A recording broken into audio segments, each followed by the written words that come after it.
கண்களை மூடி நாம் ஆண்டவரை நோக்கி பார்க்கலாம். ஆண்டவரே, இந்த காலை வேளைக்காய் நன்றி செலுத்துகிறோம். இந்த ஓய்வு நாள் காலையிலே உடைய பிரசன்னத்தில் நாங்கள் வந்திருக்கிறோம். உடைய பிரசன்னம் எங்களை சூழ்ந்திருக்கிறதுக்காய் நன்றி. நீர் எங்கள் நடுவிலே பெரிய தேவனாய் இருக்கிறீர். இல்லாதவைகளை இருக்கிறவைகளாய் அழைக்கிறவர், அல்ஃபாவும் ஒமேகாவுமான தேவன் நீர். துவங்கினதை நீர் நிறைவேற்றி முடிக்கிற தேவன். இன்றைய நாளிலும் உம்முடைய பிரசன்னத்தில் நாங்கள் வந்திருக்கிறோம். உடைய வார்த்தையை கொண்டு நீர் எங்களோடு பேசும். உடைய பிரசன்னத்தில் நாங்கள் ஆராதிக்கிற ஆராதனையின் போது உடைய பரிசுத்த ஆவியானவர் எங்களை முற்றிலுமாய் ஆண்டு கொள்ளும்படியாய் ஜெபிக்கிறோம். உடைய பரிசுத்த ஆவியானுடைய ஆளுகைக்கு எங்களை நாங்கள் ஒப்புக் கொடுக்கிறோம். ஆசீர்வதிங்க, வழி நடத்துங்க. இயேசுவின் நாமத்தில் ஜெபிக்கிறோம் பிதாவே, ஆமேன். இப்பொழுதும் ஒரு பாடலை பாடி ஆண்டவரை ஆராதிக்கலாம். முழு இரவு ஜெப வீரர் பாடல் புஸ்தகத்தில் 143வது பாடல். இதில் முதல் 4 சரணங்களை பாடுவோம். 143.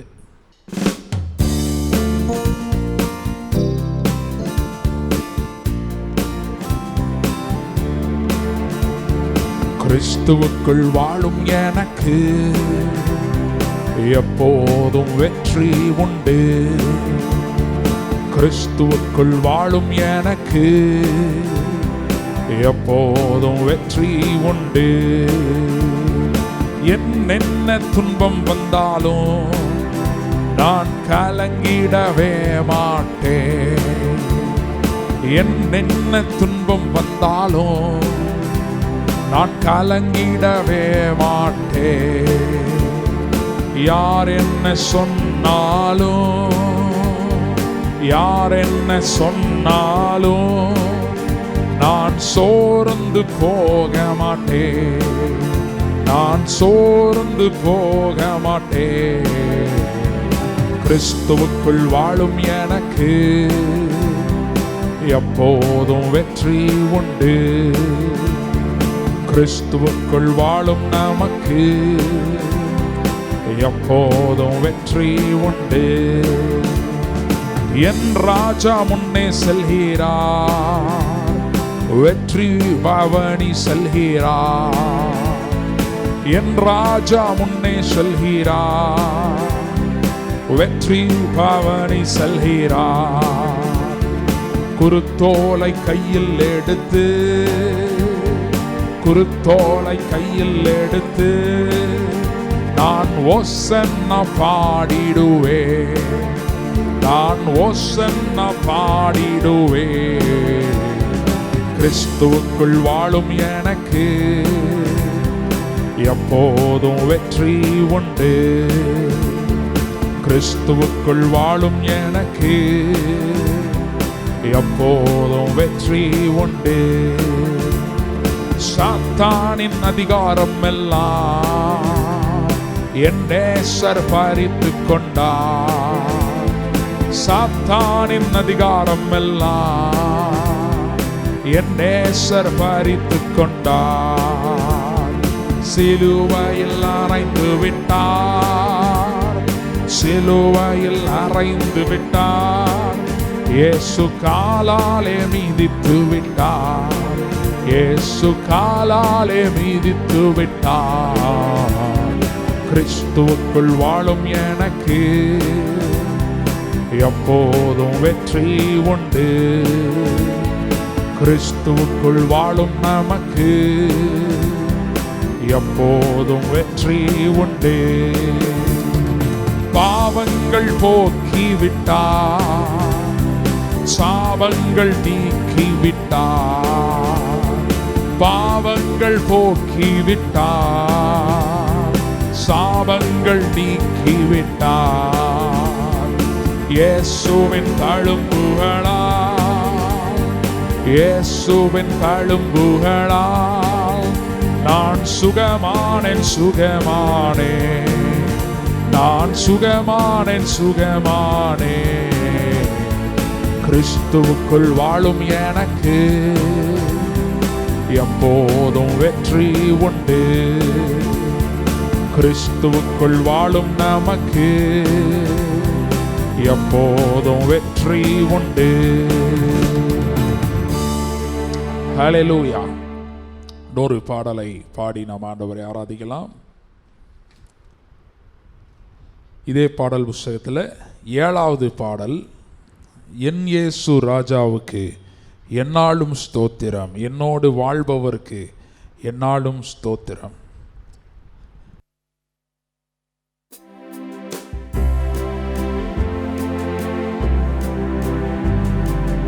என் இயேசு ராஜாவுக்கு எந்நாளும் ஸ்தோத்திரம், என்னோடு வாழ்பவர்க்கு எந்நாளும் ஸ்தோத்திரம். என் இயேசு ராஜாவுக்கு எந்நாளும் ஸ்தோத்திரம், என்னோடு வாழ்பவர்க்கு எந்நாளும் ஸ்தோத்திரம். கர்த்தாவே, நீர் செய்த நன்மைகளை நித்தமும் நினைக்கின்றேன். கர்த்தாவே, நீர் செய்த நன்மைகளை நித்தமும் நினைக்கின்றேன். முழு உள்ளத்தோடு உன்னாம, முழு உள்ளத்தோடு உன்னாம பாடி புகழுவேன், நான் பாடி புகழுவேன். என் இயேசு ராஜாவுக்கு எந்நாளும் ஸ்தோத்திரம், என்னோடு வாழ்பவர்க்கு எந்நாளும் ஸ்தோத்திரம். பாவங்கள் அனைத்தும் மன்னித்தீரே, நோய்களை குணமாக்கினீர். பாவங்கள் அனைத்தும் மன்னித்தீரே, நோய்களை சுகமாக்கினீர். எனது ஜீவனை அழிவில் நின்று, எனது ஜீவனை அழிவில் நின்று காத்து ரட்சித்தீரே, காத்து ரட்சித்தீரே. என் இயேசு ராஜாவுக்கு எந்நாளும் ஸ்தோத்திரம், என்னோடு வாழ்பவர்க்கு எந்நாளும் ஸ்தோத்திரம். நெருக்கப்பட்டேன், தள்ளப்பட்டேன், நேசர் நீர் அணைத்தீரே. நெருக்கப்பட்டேன், தள்ளப்பட்டேன், நேசர் நீர் அணைத்தீரே. கைவிடப்பட்டு காதறினே, கைவிடப்பட்டு காதறினே, கர்த்தர் நீர் தேற்றினீர், கர்த்தர் நீர் தேற்றினீர். என் இயேசு ராஜாவுக்கு எந்நாளும் ஸ்தோத்திரம், என்னோடு வாழ்பவர்க்கு எந்நாளும் ஸ்தோத்திரம். இனி நான் வாழ்வது உமக்காக, உமது மகிமைக்காக. இனி நான் வாழ்வது உமக்காக, உமது மகிமைக்காக. உம் அன்பை எடுத்து சொல்லுவேன், உன் அன்பை எடுத்து சொல்லுவேன், ஓயாமல் பாடுவேன், நான் ஓயாமல் பாடுவேன். என் இயேசு ராஜாவுக்கு எந்நாளும் ஸ்தோத்திரம், என்னோடு வாழ்பவர்க்கு என்னாலும் ஸ்தோத்திரம். என் இயேசு ராஜாவுக்கு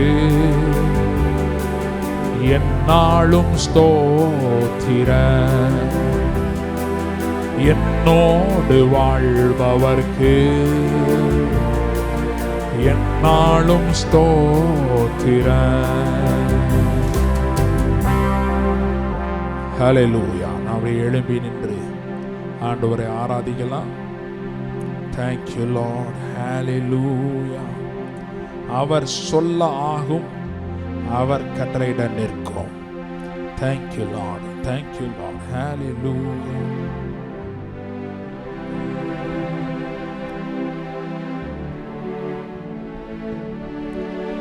தூக்கினாரே சேற்றிலிருந்து நிறுத்தினாரே கன்மலை மேல் புது பாட்டை அந்த நாவில் வைத்தார். ஆராதிப்போம் இயேசுராஜனை. அறிக்கை செய்வோமா? பழைய பாடல் இல்லை, புலம்பல் இல்லை, தவிப்பு இல்லை. புதிய பாடலை நாவிலே வைக்கிறவர், ஆனந்த தைலத்தினால தலையை நிரப்புகிறவர், தலையை அபிஷேகிக்கிறவர். Thank you Lord. தூக்கினாரே சேற்றில் இருந்து நிறுத்தினாரே கன்மலை மேல் புது பாட்டை அந்த நாவில் வைத்தார். ஆராதிப்போம் இயேசுராஜனை. ஆராதிப்போம் இயேசுராஜனை. ராக்காலத்தில் நிற்கும் ஊழியரே, நம் கைகளை உயர்த்தி நேராய் ஆராதிப்போம் இயேசுராஜனை. ஹல்லேலூயா. எல்லா நாமத்திலும் அவருடைய நாமம் மேலான நாமம், எல்லா நாமத்திலும் உயர்ந்த நாமம் இயேசுவின் நாமம். Thank you Lord. Thank you Lord. Hallelujah. Hallelujah. Thank you Lord. Jesus.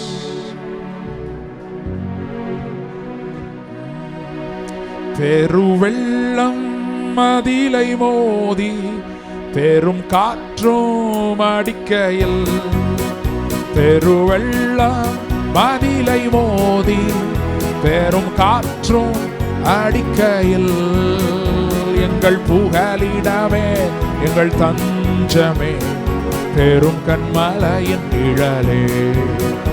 எங்கள் புகலிடமே எங்கள் தஞ்சமே பெரும் கன்மலையின் நிழலே. உம்மை போற்றி பாடுவோம் எங்கள் உயர்ந்த கன்மலையே. உம்மை போற்றி பாடுவோம் எங்கள் உயர்ந்த கன்மலையே. செங்கடலும் பிளந்து போகும், யுத்த சேனையும் அவிழ்ந்திடும். செங்கடலும் பிளந்து போகும், யுத்த சேனையும் அமிழ்ந்திடும். எங்கள் பராக்கிரமமே எங்கள் பலனும் நீரே, ஜெயமெடுப்போம் உம்மாலே. எங்கள் பராக்கிரமமே எங்கள் பலனும் நீரே, ஜெயமெடுப்போம் உம்மாலே. உம்மை போற்றி பாடுவோம் எங்கள் உயர்ந்த கன்மலையே. உம்மை போற்றி பாடுவோம் எங்கள் உயர்ந்த கன்மலையே. அவரால் கூடாதது ஒன்றுமே இல்லை. இந்த காலை வேளையில தேவனால் கூடாத காரியம் ஒன்றுமில்லை என்று வேதம் சொல்லுகிறது. Thank you Lord. Hallelujah. Hallelujah. Hallelujah. Hallelujah. Thank you Jesus. Hallelujah. Thank you Lord. சமஸ்த சபையின் சிரசே நமஸ்காரம் எங்கள் அரசே. சமஸ்த சபையே சிரசே நமஸ்காரம் எங்கள் அரசே.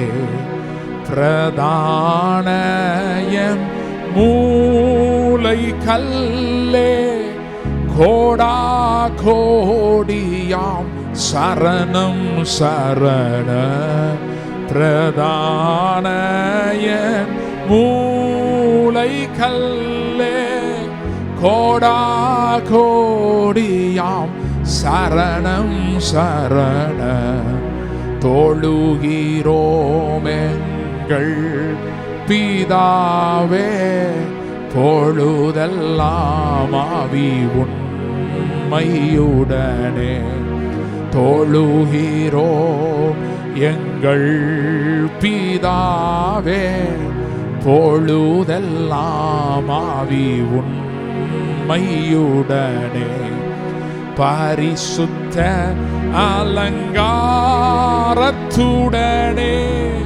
தொழுகிறோமே சரணம் சரணம். பரிசுத்த அலங்காரத்துடனே தொழுகிறோமே சரணம் சரணம். Hallelujah. Thank you Lord. Thank you Lord. Thank you Lord. பலப்படுத்துகிற கிறிஸ்துவினால எல்லாவற்றையும் செய்ய பலன் உண்டு. அந்த உன்னத பலத்தினால் இப்பொழுது நம்மை நிரப்புகிறார். Thank you Lord. Thank you Lord. Thank you Lord. Hallelujah.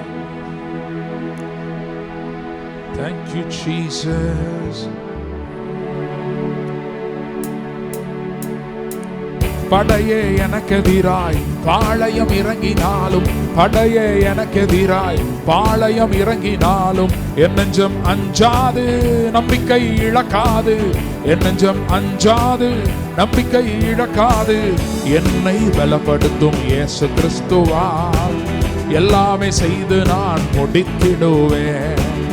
என்னை பலப்படுத்தும் இயேசு கிறிஸ்துவால் எல்லாமே செய்து நான் முடித்திடுவேன். கர்த்தரன் வெளிச்சமும் எனது மீட்புமானார். கர்த்தரன் வெளிச்சமும் எனது மீட்புமானார். அவரே ஜீவனும் வாழ்வின் பலனுமானார். அவரே ஜீவனும் வாழ்வின் பலனுமானார். என்னை பலப்படுத்தும் இயேசு கிறிஸ்துவால் எல்லாமே செய்து நான் முடித்திடுவேன். என்னை பலப்படுத்தும் இயேசு கிறிஸ்துவால் எல்லாமே செய்து நான் முடித்திடுவேன். தீயோர் என் உடலை விழுங்க நெருங்குகையில், தீயோர் என் உடலை விழுங்க நெருங்குகையில் இடறி விழுந்தார்கள் இல்லாமல் போனார்கள். இடறி விழுந்தார்கள் இல்லாமல் போனார்கள். என்னை பலப்படுத்தும் இயேசு கிறிஸ்துவால் எல்லாமே செய்து நான் முடித்திடுவேன். என்னை பலப்படுத்தும் இயேசு கிறிஸ்துவால் எல்லாமே செய்து நான் முடித்திடுவேன். ஹல்லேலூயா. சேனைகளின் கர்த்தர் நம்மோடு இருக்கிறார். யாக்கோபின் தேவன் உயர்ந்த அடைக்கலம். ரதங்களை நெருப்பினால் சுட்டரிக்கிறவர். அமர்ந்திருந்து நானே தேவன் என்று அறிந்து கொள்ளுங்கள் என்றார். Thank you Lord. ஜாதிகளுக்குள்ள உயர்ந்திருப்பேன், பூமியில உயர்ந்திருப்பேன் என்றார். Thank you Lord. Thank you Lord. Hallelujah.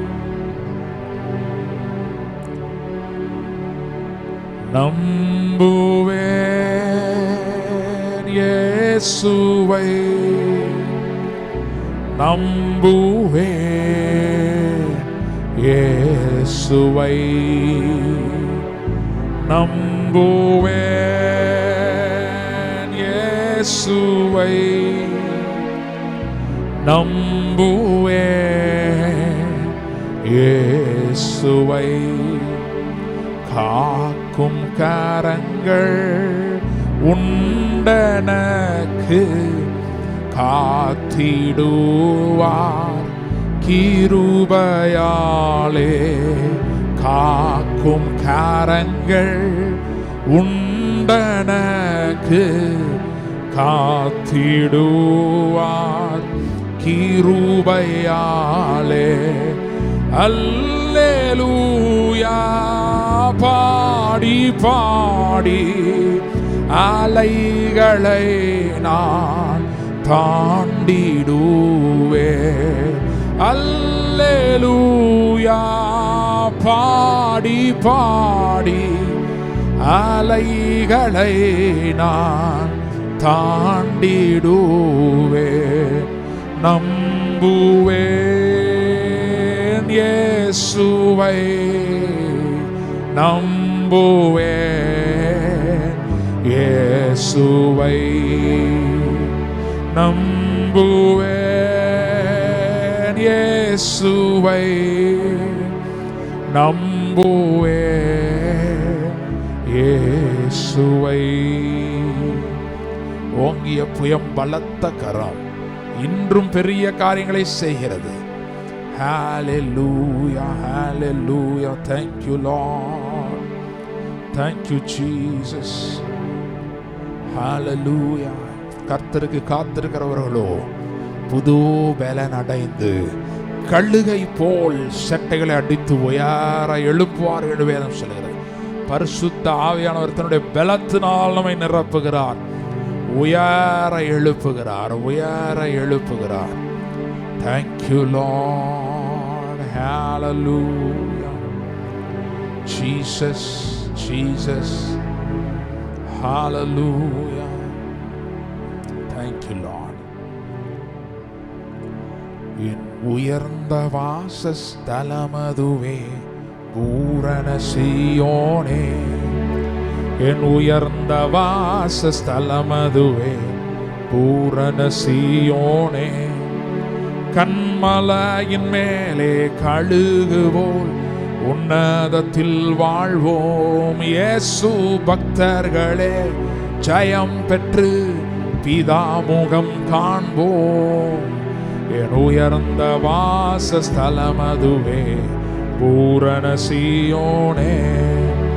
என் உயர்ந்த வாசஸ்தலமதுவே பூரண சீயோனே. கண்மலையின் மேலே கழுகு போல் உன்னதத்தில் வாழ்வோம். இயேசு பக்தர்களே ஜெயம் பெற்று பிதாமுகம் காண்போம். உயர்ந்த வாசஸ்தலமதுவே பூரண சீயோனே. உன்னதமானவரின் மறைவில் தங்குவான் என்று வேதம் சொல்கிறது. Thank you, Lord. Thank you, Lord. Thank you, Lord. அவருடைய பிரசன்னத்தில், அவருடைய மகிமையிலே நம்மை மகிமையினால் நம்மை மூடுகிறார். Thank you, Lord. Hallelujah. Jesus, Jesus, Jesus. Hallelujah, hallelujah. Thank you, Lord. Thank you, Lord. Hallelujah, hallelujah. Thank you, Jesus. அவருடைய கிருபையை கொண்டாடுவோம், அவருடைய கிருபையை கொண்டாடுவோம். Thank you, Lord. சத்துரு சேனை தொடர்ந்து சூழ்கையில் பக்தனாம் தாவீதின் தேவன் நமக்கே. சத்துரு சேனை தொடர்ந்து சூழ்கையில் பக்தனாம் தாவீதின் தேவன் நமக்கே. முன் சென்றாரே அவர் நல்லவர், அவர் கிருபை என்றும் உள்ளதே. முன் சென்றாரே அவர் நல்லவர், அவர் கிருபை என்றும் உள்ளதே. தேவ கிருபை என்றும் உள்ளதே, அவர் கிருபை என்றும் உள்ளதே. அவரை போற்றி துதித்து பாடி அல்லேலூயா என்றார் பரிப்போம். அவரை போற்றி துதித்து பாடி அல்லேலூயா என்றார் பரிபோ. வெள்ளம் போல் நிந்தை மேற்கொள்ள வந்தும் வீரன் நெகேமியா ஆவியை அளித்தே. வெள்ளம் போல் நிந்தை மேற்கொள்ள வந்தும் வீரன் நெகேமியா ஆவியை அளித்தே. திட நம்பிக்கை தைரியம் ஈந்தாரே, அவர் கிருபை என்றும் உள்ளதே. திட நம்பிக்கை தைரியம் ஈந்தாரே, அவர் கிருபை என்றும் உள்ளதே. தேவ கிருபை என்றும் உள்ளதே, அவர் கிருபை என்றும் உள்ளதே. அவரை போற்றி துதித்து பாடி அல்லேலூயா என்றார் பரிபோ. அவரை போற்றி துதித்து பாடி அல்லேலூயா என்றார் பரிபோ. ஹல்லேலூயா. என்னுடைய சமாதானத்தையே உங்களுக்கு தருகிறேன் என்றார். உலகம் தருகிற பிரகாரமாய் அல்ல, அவருடைய சமாதானத்தையே நமக்கு தருகிறார். Thank you Lord, thank you Lord, thank you Lord.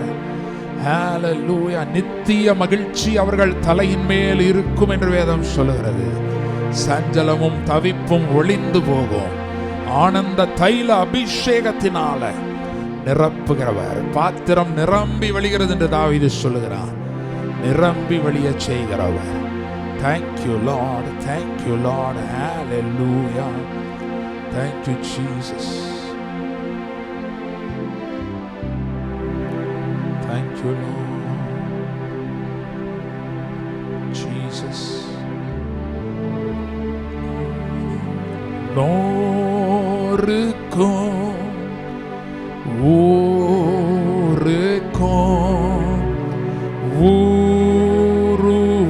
ஊருவாக்கி நீரப்பும் ஜீவனுள்ள தேவனே ஆவியே வாரும்.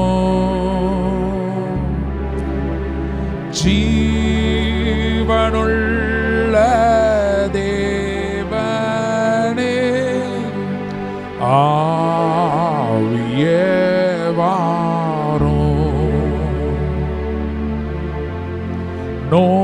நோருக்கும் ஊருக்கும் ஊருவாக்கி நீரப்பும் ஜீவனுள்ள தேவனே ஆவியே வாரும். ஹல்லேலூயா. Thank you Lord. உயிர்ப்பிக்கிற பரிசுத்த ஆவியானவர் நம்மை உயிர்ப்பிக்கும்படியாய் உன்னதங்களில் நம்மை அவரோடு உட்கார செய்த பரிசுத்த ஆவியானவர் அவருடைய செயல்களுக்கு, அவருடைய பிரசனத்திற்கு, அவருடைய ஆளுகைக்கு நம்மை ஒப்பு கொடுப்போம். ஆண்டவரே உமக்கு நன்றி செலுத்துகிறோம். இப்பொழுதும் இந்த நேரத்தில் உடைய பிரசனத்தில் எங்களை நாங்கள் ஒப்பு கொடுக்கிறோம். உடைய பரிசுத்த ஆவியானவர் எங்கள் நடுவில் உலாவி வருகிறதுக்காக நன்றி. இன்று நாங்கள் உடைய வார்த்தையை கேட்க அனுக்கிரகம் பண்ணுங்க, ஆசீர்வதிங்க, வழி நடத்துங்க. இயேசுவின் நாமத்தில் ஜெபிக்கிறோம் பிதாவே, ஆமென். அமர்ந்து கொள்வோம். இப்பொழுதும் சாட்சி சொல்ல வேண்டும் என்றால் நீங்கள் எழுந்து நின்று சபை நடுவில் சாட்சி சொல்லலாம். கர்த்தர் உங்களுக்கு நன்மை செய்திருந்தால் சொல்லலாம். சொல்லுங்க.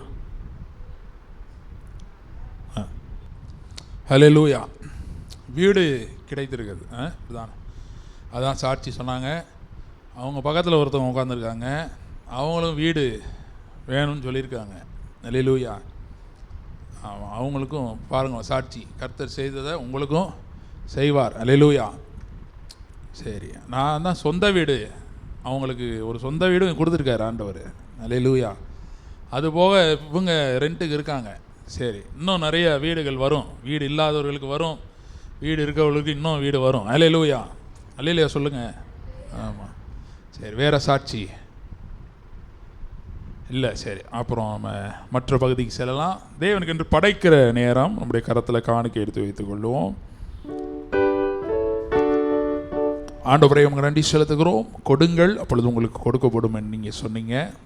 முதலாவது நாங்கள் எங்களை உடைய பலிபீடத்தில் படைக்கிறோம், பின்பு இந்த காணிக்கையை உமக்கு என்று கொடுக்கிறோம். ஆபேலையும் அவனுடைய காணிக்கையும் அங்கீகரித்த தேவன் எங்களையும் எங்கள் காணிக்கையும் நீர் அங்கீகரித்து 100 மடங்கான பலனை இம்மையிலும் மறுமையிலும் நீர் கட்டளையிடுவதற்காய் நன்றி.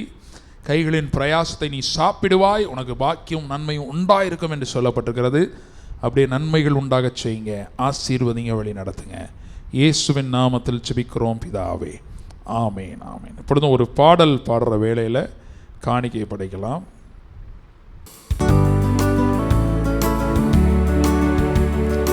ஒரு வார்த்தை சொல்லும் கர்த்தாவே, எங்கள் வாழ்க்கையெல்லாம் செழிப்பாகுமே. ஒரு வார்த்தை சொல்லும் கர்த்தாவே, உன் வார்த்தையிலே சுகம், உன் வார்த்தையிலே மதுரம், உன் வார்த்தையிலே சுகம், வார்த்தையிலே மதுரம், உன் வார்த்தையிலே எல்லாம் சந்தோஷம், உன் வார்த்தையிலே எல்லாம் சந்தோஷம். குறைவான நிலைமை எல்லாம் நிறைவாக மாறி போகும், குறைவான நிலைமை எல்லாம் நிறைவாக மாறி போகும். கண்ணீர் மாறிடும், துக்கம் மாறிடும், கண்ணீர் மாறிடும், துக்கம் மாறிடும். ஒரு வார்த்தை சொன்னால் போதுமே, ஒரு வார்த்தை சொன்னால் போதுமே. ஒரு வார்த்தை சொல்லும் கர்த்தாவே, எங்கள் வாழ்க்கையெல்லாம் செழிப்பாகுமே. ஒரு வார்த்தை சொல்லும் கர்த்தாவே, உன் வார்த்தையிலே சுகம், உன் வார்த்தையிலே மதுரம், உன் வார்த்தையிலே சுகம், வார்த்தையிலே மதுரம், உன் வார்த்தையிலே எல்லாம் சந்தோஷம், உன் வார்த்தையிலே எல்லாம் சந்தோஷம். ஹல்லேலூயா. சரி, நம்ம இப்பொழுதும் நம்ம அதே வார்த்தைக்கு நேராக செல்லலாம். சங்கீதம் 136 13 நான் படிக்கிறேன். சங்கீதம் 136 13வது வசனம். சிவந்த சமுத்திரத்தை இரண்டாக பிரித்தவரை துதியுங்கள், அவர் கிருபை என்றும் உள்ளது. அதன் நடுவே இஸ்ரவேலை கடந்து போக பண்ணினவரை துதியுங்கள், அவர் கிருபை என்றும் உள்ளது. 15வது வசனம். பார்வோனையும் அவன் சேனைகளையும் சிவந்த சமுத்திரத்தில் கவிழ்த்து போட்டவரை துதியுங்கள், அவர் கிருபை என்றும் உள்ளது. ஹல்லேலூயா. இஸ்ரவேல் ஜனங்களை நடத்தினதை நம்ம பார்க்கிறோம். கர்த்தர் இஸ்ரவேல் ஜனங்களை எப்படி நடத்தினார்.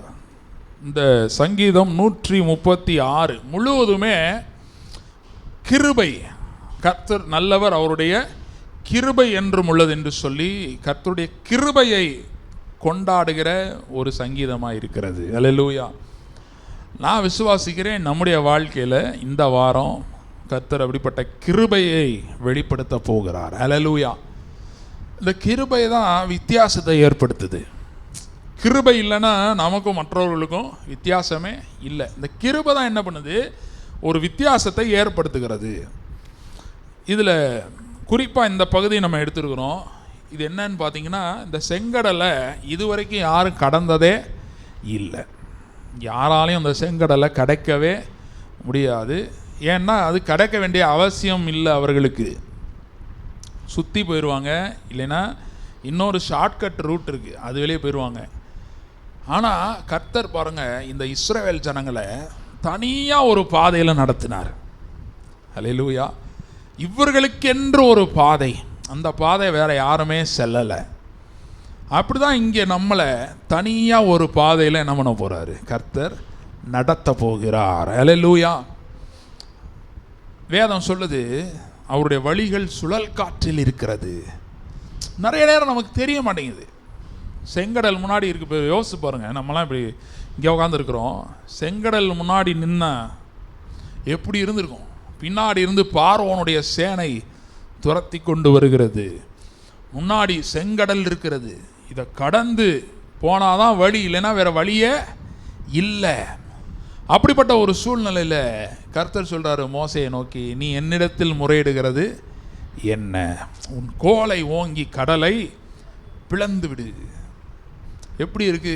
கத்தி எடுத்து கேட்க என்ன பண்ணிரு, வெட்டுன்ற மாதிரி இருக்கு. ஹல்லேலூயா. ஆனால் அவ்வளோ பெரிய ஒரு விஷயத்தை செய்யறதுக்கு கர்த்தர் ரெடியாக இருக்காரு. ஹல்லேலூயா. பக்கத்தில் பார்த்து சொல்லுங்க, கர்த்தர் ரெடியாக இருக்காரு. இந்த சங்கீதம் 136 ஃபுல்லாக நம்ம பார்க்குறோம். இதை பார்த்தீங்கன்னா மறுபடியும் இதில் வர்றது, கர்த்தர் நல்லவர், அவருடைய கிருபை என்றும் உள்ளது. ஹல்லேலூயா. கர்த்தர் நல்லவர், அவருடைய கிருபை என்றும் உள்ளதுன்னா என்ன தெரியுமா? எவர் லாஸ்டிங். அப்படின்னா காலங்களும் கடந்து, இப்போ நம்மலாம் பரலோகத்துக்கு போயிட்டோன்னு வைங்களேன், அப்பயுமே என்னதான் நம்ம நினைவு கூறுவோம்னா அவருடைய கிருபை. நான் இங்கே வந்தது நானே என்ன பண்ணல, வரலை, என்னால் வர முடியலை, ஆனால் அவருடைய கிருபை என்னை இங்கு கொண்டு வந்திருக்கிறது. ஹல்லேலூயா. நான் விசுவாசிக்கிறேன் அதே மாதிரி தான் அவருடைய கிருபையை பூமியில் நம்ம பார்க்க போகிறோம். ஹல்லேலூயா. இந்த இடத்துல பாருங்க, செங்கடலை எடுத்துக்கங்க. செங்கடலை இரண்டாய் பிரித்தவரை துதியுங்கள். நம்மளால் இதை செய்யவே முடியாது, வாய்ப்பே இல்லை. கர்த்தரால் செய்ய முடியும். அதை அவர் எப்படி செய்கிறார்னா, அவருடைய வல்லமையை நம்முடைய விசுவாசத்தின் மூலமாய் நம்முடைய வாழ்க்கையிலே அவர் வெளிப்படுத்துகிறார். ஹல்லேலூயா. இந்த இடம் முழுவதும் நம்ம இதே எபிரேயர் எழுதும்போது சொல்கிறான், விசுவாசத்தினாலே அவர்கள் செங்கடலை என்ன பண்ணாங்க, கடந்தார்கள். ஹல்லேலூயா. தரையில், உலர்ந்த தரையில் நடப்பது போல் விசுவாசத்தினால் அவர்கள் உலர்ந்த தரையை வழியாய் நடந்தார்கள். ஹல்லேலூயா. அந்த விசுவாசம் வந்தது. அதற்கு காரணம் என்னன்னா, கர்த்தர் யார், அவருடைய கிருபை எப்படிப்பட்டது என்பதை மோசே அறிந்திருந்தான்.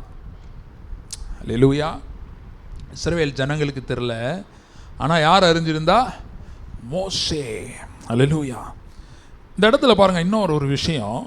இந்த இடத்துல என்ன போட்டிருக்கு பாருங்க, 14ஆம் வசனத்தில், அதன் நடுவே யாரை கடந்து போக பண்ணினாரா? இஸ்ரவேலரை அப்படின்னு போட்டுருந்துச்சுன்னா பிரச்சனை இல்லை. என்ன போட்டிருக்கு? இஸ்ரவேல். இஸ்ரவேல் யார்? இந்த இஸ்ரவேல் இந்த யாக்கோபுன்னு ஒரு மனுஷன் இருந்தான் பாருங்க.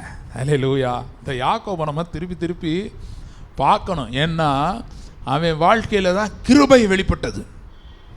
ஆபிரகாமை பாருங்களேன், அவனை விசுவாசிகளின் தகப்பன் சொல்கிறோம். ஏன்னா 100 வயசில் அவனுடைய சரீரம் செத்து போனது, சாராளுடைய கற்பம் செத்து போனது. என்னாது இருந்தான். இந்த விசுவாசம் யாக்கோபிட்ட இருந்துச்சான்னு பாருங்களேன். இல்லை. எப்பயுமே பயப்படுவான், எப்பயுமே என்ன பண்ணுவான், பயந்துருவான். இதுவா அவ்வளோதான், போச்சு, முடிஞ்சிச்சுன்றான். அவன்கிட்ட காட்டுறாங்க ஒரு ட்ரெஸ்ஸை கொடுத்து, பையனோட ட்ரெஸ்ஸை கொடுத்து அதில் ரத்தத்தை தெளித்து அவன்கிட்ட கொடுக்குறாங்க, இந்தாங்க உங்களோட குமாரனுடைய அங்கிதானோ என்று பாருங்கன்னு சொல்கிறாங்க. அவன் அதை பார்த்துட்டு கதை எழுதிட்டான். திரை, கதை, வசனம் எல்லாம் அவனே எழுதிட்டான். பக்கத்தில் பார்த்து சொல்லுங்கள், நீங்கள் எழுதக்கூடாது. ஹல்லேலூயா. இப்படி எழுதக்கூடாது. என்ன எழுதக்கூடாது? நெகட்டிவாக, ஒன்றும் வராது, நடக்காது. அன்றைக்கெலாம் ஒருத்தர்கிட்ட பேசிக்கிட்டு இருந்தேன். அவர்கிட்டலாம் பார்த்தீங்கன்னா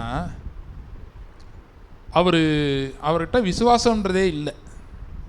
விசுவாசன்றதே சுத்தமாக இல்லை. அதனால் கர்த்தர் இதெல்லாம் செய்வார் அப்படின்னா அவரால் ஏற்றுக்கிடவே முடியல. எப்போ விசுவாசத்தை ஏற்றுக்கணும் தெரியுமா? விசுவாசம் எப்போ வரும் தெரியுமா? கர்த்தர் எவ்வளவு பெரியவர், ஓகே, அப்புறம் கர்த்தர் எவ்வளவு நல்லவர். இந்த 2 அறிவு தான் நமக்கு விசுவாசத்தை கொண்டு வரும். ஹல்லேலூயா. சில பேர் பாருங்க, நிறையா பேசுவான், இந்த தேன் ஒழுக பேசுகிறதுன்னு வாங்கல, அந்த மாதிரி பேசுவான். ஆனால் அவனுக்கு செய்கிறதுக்கான மனசு இருக்காது. அவன் நல்லவன் கிடையாது, வல்லவன், ஆனால் நல்லவன் இல்லை. கர்த்தர் அவர் நல்லவர், வல்லவர். ஹல்லேலூயா. அப்படின்னா என்னென்னா, இவர்கிட்ட வல்லமை இருக்குது, அது எனக்காக தான் வச்சிருக்கிறார். ஹல்லேலூயா. இந்த முழு 136 இஸ்ரவேல் என்கிற ஒரு மனிதன், ஹல்லேலூயா, அவனுடைய சந்ததியார், அதுதான் இஸ்ரவேலர்கள். ஹல்லேலூயா. அதனால தான் இந்த இடத்துல தெளிவாக போட்டிருக்கு, இஸ்ரவேலை கடந்து போக பண்ணினவர். இந்த இஸ்ரவேலை எப்போ மாத்துறாரு பார்த்தீங்கன்னா, யாக்கோபு அப்படின்னு இருந்தவனை என்னவா மாத்துறாரு? இஸ்ரவேல். அவனை பார்த்து சொல்றாரு, இனி உன் பேர் யாக்கோபு எனப்படாமல் என்ன எனப்படும்? ஏன்னா இஸ்ரவேல்னா என்ன அர்த்தம்? தேவனோடும் மனிதனோடும் நீ போராடி மேற்கொண்டாய். யாக்கோபுனா என்ன அர்த்தம்? ஏமாத்துறவன். ஏமாத்துறவன், அதுக்கு இதுக்கு சம்மந்தமே இல்லை, ஏமாத்துறவன். ஆனால் இவன் இஸ்ரவேல்னா என்னன்னா ஏமாத்துறவன் கிடையாது, ஜெயிக்கிறவன். ஹல்லேலூயா. இப்போ ஆண்டவர் அங்கே யார்கிட்ட பேசுகிறாரு? யாக்கோபை சிநேகித்தேன், ஏசாவை வெறுத்தேன் இருக்கு. ஏன் யோசிச்சு பார்த்தீங்களா? ஏசாக்கு எங்கேயாவது பேர் மாறி இருக்கா? யாக்கோபுக்கு என்ன இருக்கு? பேர் மாறி இருக்கு. பேர் மாறுறதுனா என்ன அர்த்தம்? இப்போ ஒரே பிள்ளைக்கு 2 பேரும் என்ன பண்ண மாட்டோம்? வைக்க மாட்டோம். பேர் யாருக்கு வைப்போம்? ஒரு ஆளுக்கு தான் வைப்போம். ஒரு ஆளுக்கு தான் என்னது பேர். யோசிச்சு பாருங்க, நான் இருக்கிறேன், என் பேர் ஜான், என் சகோதரன் ஜேம்ஸ் ஒருத்தர் இருக்கார், இங்கே கூட வந்திருக்கிறாரு, உங்களுக்கெல்லாம் தெரிஞ்சு பார்த்துருப்பீங்க. டிவியில் இது யூடியூப்லலாம் இன்டர்வியூலாம் வருது. சரி, 2 பேர் இருக்கோம். 2 பேர்னா என்ன அர்த்தம்? 2 பேர் வேற வேற ஆள். அப்போ யாக்கோபு தான் யார்? இவர் தாங்க. இஸ்ரவேல்லாம் யார்? அதுவும் இவர் தாங்க. அப்படின்னா என்ன அர்த்தம்னா, இந்த யாக்கோபுக்குள்ள கர்த்தர் ஒரு இஸ்ரவேலை பார்க்கிறார். அதனால தான் யாக்கோபை சிநேகிக்கிறார், ஏசாவை வெறுக்கிறார். இதில் விஷயம் என்னன்னா, இந்த இஸ்ரவேல் என்பவன் தேவனால் பிறந்தவனுக்கு அடையாளமானவன். ஹல்லேலூயா. இந்த இஸ்ரவேல் என்பவன் தேவனால் பிறந்த, அவரே இவனை கொண்டு வந்திருக்கிறாரு. ஹல்லேலூயா. பேர் என்ன பேர் வச்சாங்க? யாக்கோபுன்னு வச்சுட்டாங்க. இந்த இஸ்ரவேல்ன்ற பேர் ஆபிரகாமுக்கும் தெரியாது, ஈசாக்குக்கும் தெரியாது. பக்கத்தில் சொல்லுங்க, உங்கள் அப்பாவுக்கும் தெரியல, உங்கள் தாத்தாவுக்கும் தெரியல, ஆனால் அவருக்கு தெரிஞ்சிருக்கு. ஹல்லேலூயா. அதுக்கு பேர் தான் கிருபை. அதுக்கு பேர் தான் என்னது? கிருபை. இப்போ நம்மளுக்குள்ளேயும் இதே மாதிரி 2 அடையாளம் இருக்குது. நம்மளுக்குள்ளே என்ன இருக்குது? அதனால தான் நம்மளை இங்கே கொண்டு வந்து உட்கார வச்சிருக்கிறாரு. ஹல்லேலூயா. அப்போ ஒரு ஆதாம்லேருந்து வந்த ஒரு பேட்ச் நமக்குள்ளே இருக்குது. அதே போல் அது எப்படி இருக்குதோ அது நம்மளை பூமிக்கு நேரம் என்ன பண்ணுது? இழுக்குது. பயத்தை கொண்டு வருது, அவிசுவாசத்தை கொண்டு வருது. செங்கடலை பார்த்தோன்னே என்ன வந்துடுது? பயம். இஸ்ரேல் ஜனங்கள் என்ன பண்ணாங்க தெரியுமா? மோசையை பார்த்து சொன்னாங்க, ஏயா எகிப்தில் கல்லறை இல்லைன்னு சொல்லி இங்கே கூட்டு வந்துட்டியா? அப்போ அவன் மைண்ட் எவ்வளோ நெகட்டிவாக இருக்குது பாருங்க. ஒரு பிரச்சனை வந்தோடனே முடிஞ்சிச்சுனே முடிவு பண்ணிட்டான். அவருடைய மனது எப்படி இருக்கு? இப்படி இருக்கு. ஆனால் இஸ்ரவேல்ன்றவன் அப்படிப்பட்டவன் கிடையாது. அவன் பாருங்க, அவனுடைய ப்ரேயர் பாயிண்ட் என்ன? ஏசா வரான், அதுதான் ஜெபம் பண்ணுறான். நமக்கு அதுக்கு எல்லாத்தையும் எடுக்க நமக்கு டைம் இல்லை. இந்த கதை தெரியும்ல, யாருக்கா தெரியாமல் இருக்கீங்களா? யாக்கோபு கதை. சரி, யாக்கோபு வந்து அண்ணேங்காரன் வரான். எத்தனை பேரோட வரான்? 4 பேரோட வந்தான்னா சரி, ஏதோ உதவிக்கு தண்ணி பாட்டில் எடுத்து கொடுக்க எதுக்கோ வந்திருக்கான் போலன்னு, பைய தூக்குறதுக்கு எதுக்கோ உதவிக்கு வரான். எத்தனை பேர் வரான்? 400 பேர். உடனே அவனுக்கு பயம் வந்துருச்சு. இப்போ நம்ம எதுக்கு இது பார்க்குறோம்? இஸ்ரவேலை கடந்து போக. இஸ்ரவேல்னா பக்கத்தில் பார்த்து சொல்லுங்கள், இஸ்ரவேல்னா நீங்கள் கடக்க மாட்டீங்க, உங்களை கடந்து போக வைப்பார். ஷியோர். செங்கடல் இருக்குன்னா கடக்கிறது உறுதி. ஹல்லேலூயா. எத்தனை %? 100%. கிட்ட வந்துட்டேன், பிரச்சனை தீர்ந்த மாதிரி இருக்கு, ஆனால் தீர மாட்டேங்குது. பிரேக் த்ரூ ஒன்று வர மாதிரி இருக்கு, ஆனால் வர மாட்டேங்குது. ஆசீர்வாதம் வர மாதிரி இருக்கு, ஆனால் அதெல்லாம் இந்த வாரம் வந்துடும். ஹல்லேலூயா. கடக்கிற மாதிரி இல்லை, கடந்து போகிறது. கடந்து போயிட்டு அக்கறையில் நின்று அவர்கள் துதித்தார்கள். ஹல்லேலூயா. கர்த்தரை துதித்தார்கள். அதை தான் தாவீதுடைய கோணத்தில் இப்போ பார்க்குறோம். தாவீது இதெல்லாம் பார்க்குறான். தாவீது பார்க்குறேன். பார்த்துட்டு அதுக்கு முன்னாடி யாக்கோபு சொல்லி முடிக்கிறேன். அப்போ பாருங்க, அவன் ஏசா வந்தான்னா என்ன பண்ணான்? ஜெபம் பண்ணவே போனான். கடைசியில் என்ன ஜெபம் பண்ணுறான்? அவர் சொல்கிறாரு, என்னை விடு. போராடுறார் ஒருத்தர் வந்து, கடைசியில் சொல்கிறாரு, என்னை விடு, நான் போகட்டும். உடனே அவனை பார்த்து சொல்கிறாரு, அவன் அவரை பார்த்து கேட்குறான், என்னை ஆசீர்வதித்தால் ஒழிய. ப்ரேயர் பாயிண்ட் எப்படி மாறிடுச்சு பாருங்க. ஏன்னா அவன் பார்த்துட்டான், இவர் வல்லவர்.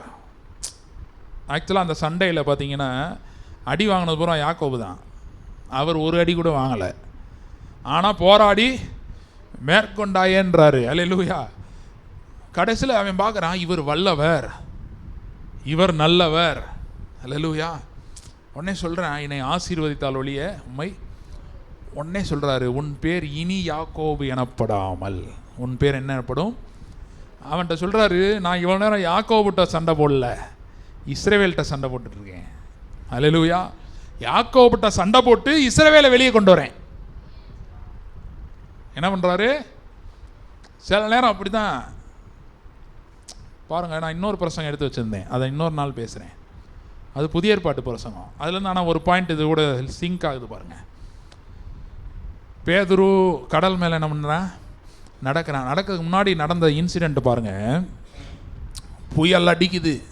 ஏசு தனியாக மலையில் போய்விட்டார் ஜெபம் பண்ணுறதுக்கு. இவங்க பார்த்தாங்க, முடிஞ்சிச்சு நம்ம கதை. 12 பேர் புயல் என்ன பண்ணிக்கிட்டோம்? மாட்டிக்கிட்டோம், அவ்வளோதான். புயல் அடிக்குது. அந்நேரம் இயேசு வராரு. இயேசு வந்து என்ன சொன்னார்? திடன் கொள்ளுங்கள், நான் தான். திடன் கொள்ளுங்கள், நான் தான், பயப்படாதிருங்கள். உடனே பேதுரு என்ன சொன்னான் தெரியுமா?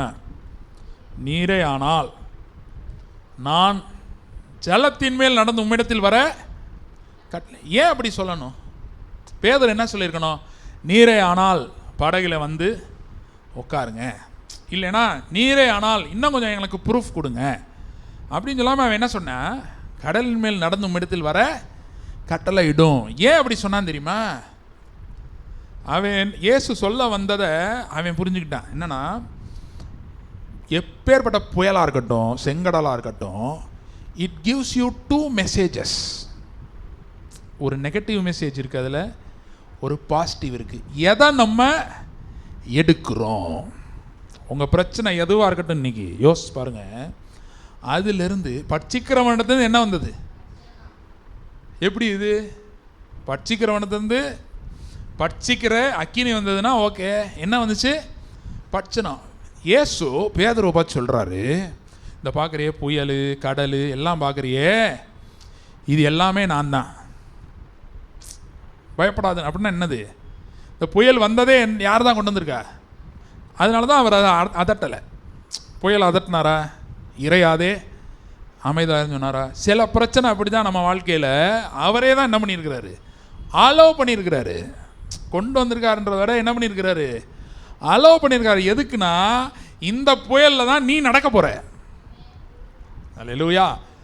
உனக்கான ஸ்டேஜ் இது. இந்த புயலில் தான் நீ என்ன பண்ண போகிற? நடக்க போகிற. உன்னை நடக்க வைக்கிறதுக்கு தான் நான் தான். ஏன் செட்டப் தான் எல்லாமே. பக்கத்தை பார்த்து சொல்லுங்கள், எல்லாம் அவர் தான். இதுதான் தாவீது சொல்லிட்டான், உட்காருதலையும் நீர் அறிந்திருக்கிறீர், எழுந்திருத்தலையும் அறிந்திருக்கிறீர். யோசிச்சு பாருங்கள், ஒரு சாதாரண ஒரு கம்ப்யூட்டருக்கு அவ்வளோ டேட்டா பேஸ் வச்சு அதில் ஒவ்வொருத்தருடைய ரெக்கார்டும் இருக்குது. இப்போ நம்ம ஆதார் கார்டெலாம் ஒரு டேட்டா பேஸில் இருக்குது. அதில் தான் என்ன பண்ணுறோம்? பிரிண்ட் பண்ணி எடுத்துக்கிறோம். கர்த்தர் எவ்வளோ பெரிய டேட்டா பேஸாக இருப்பார். அல்லேலூயா. உள்ளங்கையில் உன்னை வரைந்து வைத்திருக்கிறேன், உன் மதில்கள் எப்பொழுதும் எனக்கு முன்பாக இருக்கிறது. இப்போ நமக்கு என்ன தேவைன்னா, இந்த தேவன் இவர் என் கூட தான் இருக்கிறார் அப்படின்ற அறிவு நமக்கு வேண்டும். அல்லேலூயா. இயேசு திரும்ப திரும்ப அதான் சொன்னார், நான் போய் உங்களுக்காக ஒரு தேற்றவாளனை அனுப்பேன், நான் உங்களை திக்கற்றவர்களாக விட நான் திரும்ப உங்களிடத்தில் வருவேன். ஏன்னா அவர் நம்ம கூட, அவர் என் கூட இருக்கிறார் அப்படின்றதே என்னுடைய ஜெயம். அல்லேலூயா. பேதுருட்டா தான் சொல்கிறாரு, இந்த புயலும் நான் தான் அலோவ் பண்ணியிருக்கேன், காற்றும் நான் தான் அலோவ் பண்ணியிருக்கேன், அதுலேருந்து உன்னை காக்கிறதும் யார் தான். அதனால தான் பேதுரு புரிஞ்சுட்டு சொல்கிறேன், இது இவர் புயல்னா நான் இதுலேயே நடக்கிறேன். அதனால தான் சொல்கிறேன், நடந்து உம்மிடத்தில் வர கட்டளையிடும். நீங்கள் தானே கொண்டு வந்திருக்கீங்கன்றீங்க, அப்போ கட்டளையிடுங்க. அல்லேலூயா. அவர் வா அப்படின்னாரு, நடந்தான். திருப்பி படகுல ஏறி உக்காந்த உடனே புயல் என்ன ஆயிடுச்சு. அப்போ தான் பேதுரு புரிஞ்சுக்கிட்டான், ஓ இதுதான் நான் தான். மற்றவங்க புரிஞ்சிருப்பாங்க, பேதுருக்கு ஓரளவு புரிஞ்சிச்சு. அவன் சொல்லும்போது அதான் சொல்கிறான், நீரை ஆனால் ஜலத்தின் மேல் நடந்து உம்மிடத்தில் வர கட்டளையிடும். அல்லேலூயா. அப்படி தான் செங்கடலும் இருக்கு. செங்கடல் யாருக்கான பிரச்சனை சொல்லுங்க?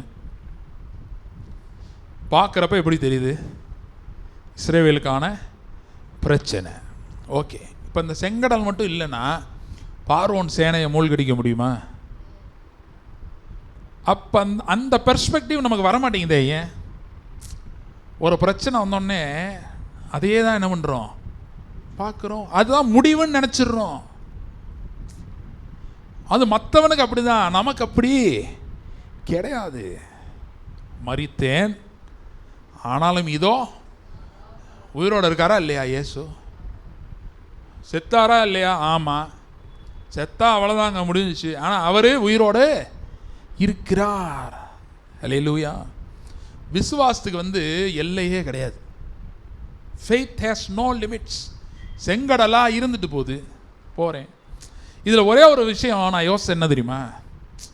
இந்த சங்கீதம் 136 நம்ம கொஞ்சம் மேலோட்டமாக பார்ப்போம், சில காரியங்கள் பார்த்துட்டு அடுத்து போவோம். இது ஃபுல்லாக படிங்களே, படிச்சிங்கன்னா நமக்கு டைம் இல்லை, சரியா? நானே சொல்கிறேன் டக்கு டக்குன்னு. 14ஆம் வசனத்தில் செங்கடல் வருது. 16ஆவது வசனம் 16 வனாந்தரத்தில் எப்படி நடத்தினார் அதையும் பாருங்களேன். வனாந்தரத்தில் அவருடைய வஸ்திரம், பாதரட்சை, வியாதி அவங்களுக்கு வரல. எந்த அளவுக்குன்னா, இப்போ யாரோ ஒருத்தன் உங்களுக்கு பிடிக்கலன்னு வைங்களேன், என்ன சொல்லுவோம்? உங்களுக்கு பெரிய எதிரியாக இருக்கான் ஒருத்தன். நீங்கள் இப்போல்லாம் ரட்சிக்கப்பட்டு நீங்கள் தேவ சாயலில் வந்துட்டீங்க. சில பேர் சொல்லுவோம், சில பேர் சொல்லி கேட்டிருக்கேன், நான் மட்டும் இப்போ ரட்சிக்கப்படாமல் இருந்தேன், கையை காலை என்ன பண்ணிடுவேன். ஆமாம், அப்போ இப்போ ஒரு கற்பனை பண்ணி பார்க்குறது, அது எவ்வளோ நல்லா இருந்திருக்கும் ரட்சிக்கப்படாமல் இருந்தால். இப்போ இயேசு வலது கணத்தில் அடைந்தால் மறு கணத்தையும் காட்டுன்ட்டாரே அப்படின்னு உட்காந்துருப்போம் சில நேரம். அப்போ பாருங்கள், ஒரு சில நேரத்தில் இப்படி நம்ம இந்த பழைய மனுஷனை என்ன பண்ணுறது, நினைவு கூறுறது. சரி, அதெல்லாம் விடுங்க. இப்போ ஒருத்தன், நீங்கள் இப்போ ஒரு உதாரணத்துக்கு சொல்கிறேன், எவனோ ஒருத்தன் எங்களுக்கு ஏதோ ஒன்று பண்ணிட்டான்னு வைங்களேன், என்ன நினைப்போம்? இவனுக்கு எப்போயாவது வியாதி ஈதி வரட்டும். இப்போ கர்த்தருக்கு விரோதமாக இஸ்ரவேல் ஜனங்கள் என்ன பண்ணிட்டாங்க? பாவம் பண்ணிட்டாங்க. உடனே கர்த்தர் என்ன பண்ணணும்? சரி, வியாதி ஏதாவது வரட்டும் அப்படின்னு கர்த்தர் விடலை, தண்டிக்கணும்னு முடிவு பண்ணிட்டாரு. ஆனால் வியாதி அவனுக்கு வரலை. பழைய ஏற்பாட்டில் சொல்கிறேன். அப்போ ஃபோர்ஸ் பண்ணி வியாதி என்ன பண்ணுறாரு? அனுப்ப வேண்டியதாக இருந்துச்சு. ஏன்னா அந்த அளவுக்கு தேவர் ப்ரொடெக்டட், அந்த அளவுக்கு அவர்களுக்கு பாதுகாப்பு இருந்தது. ஏன்னா நீங்கள் அதை படித்து பார்த்தீங்கன்னா எபிரேயரெல்லாம் வருது. எபிரேயர் 11 பார்த்தீங்கன்னா அதை எடுப்போம், வாசிப்போம். அதை வாசித்தான் தெரியும். 29ஆவது வசனத்தில் தான் இது வருது. விசுவாசத்தினாலே அவர்கள் சிவந்த சமுத்திரத்தை உலர்ந்த தரையை கடந்து போவது போல கடந்து போனார்கள். எகிப்தியர் அப்படி செய்ய துணிந்து அமிழ்ந்து போனார்கள்.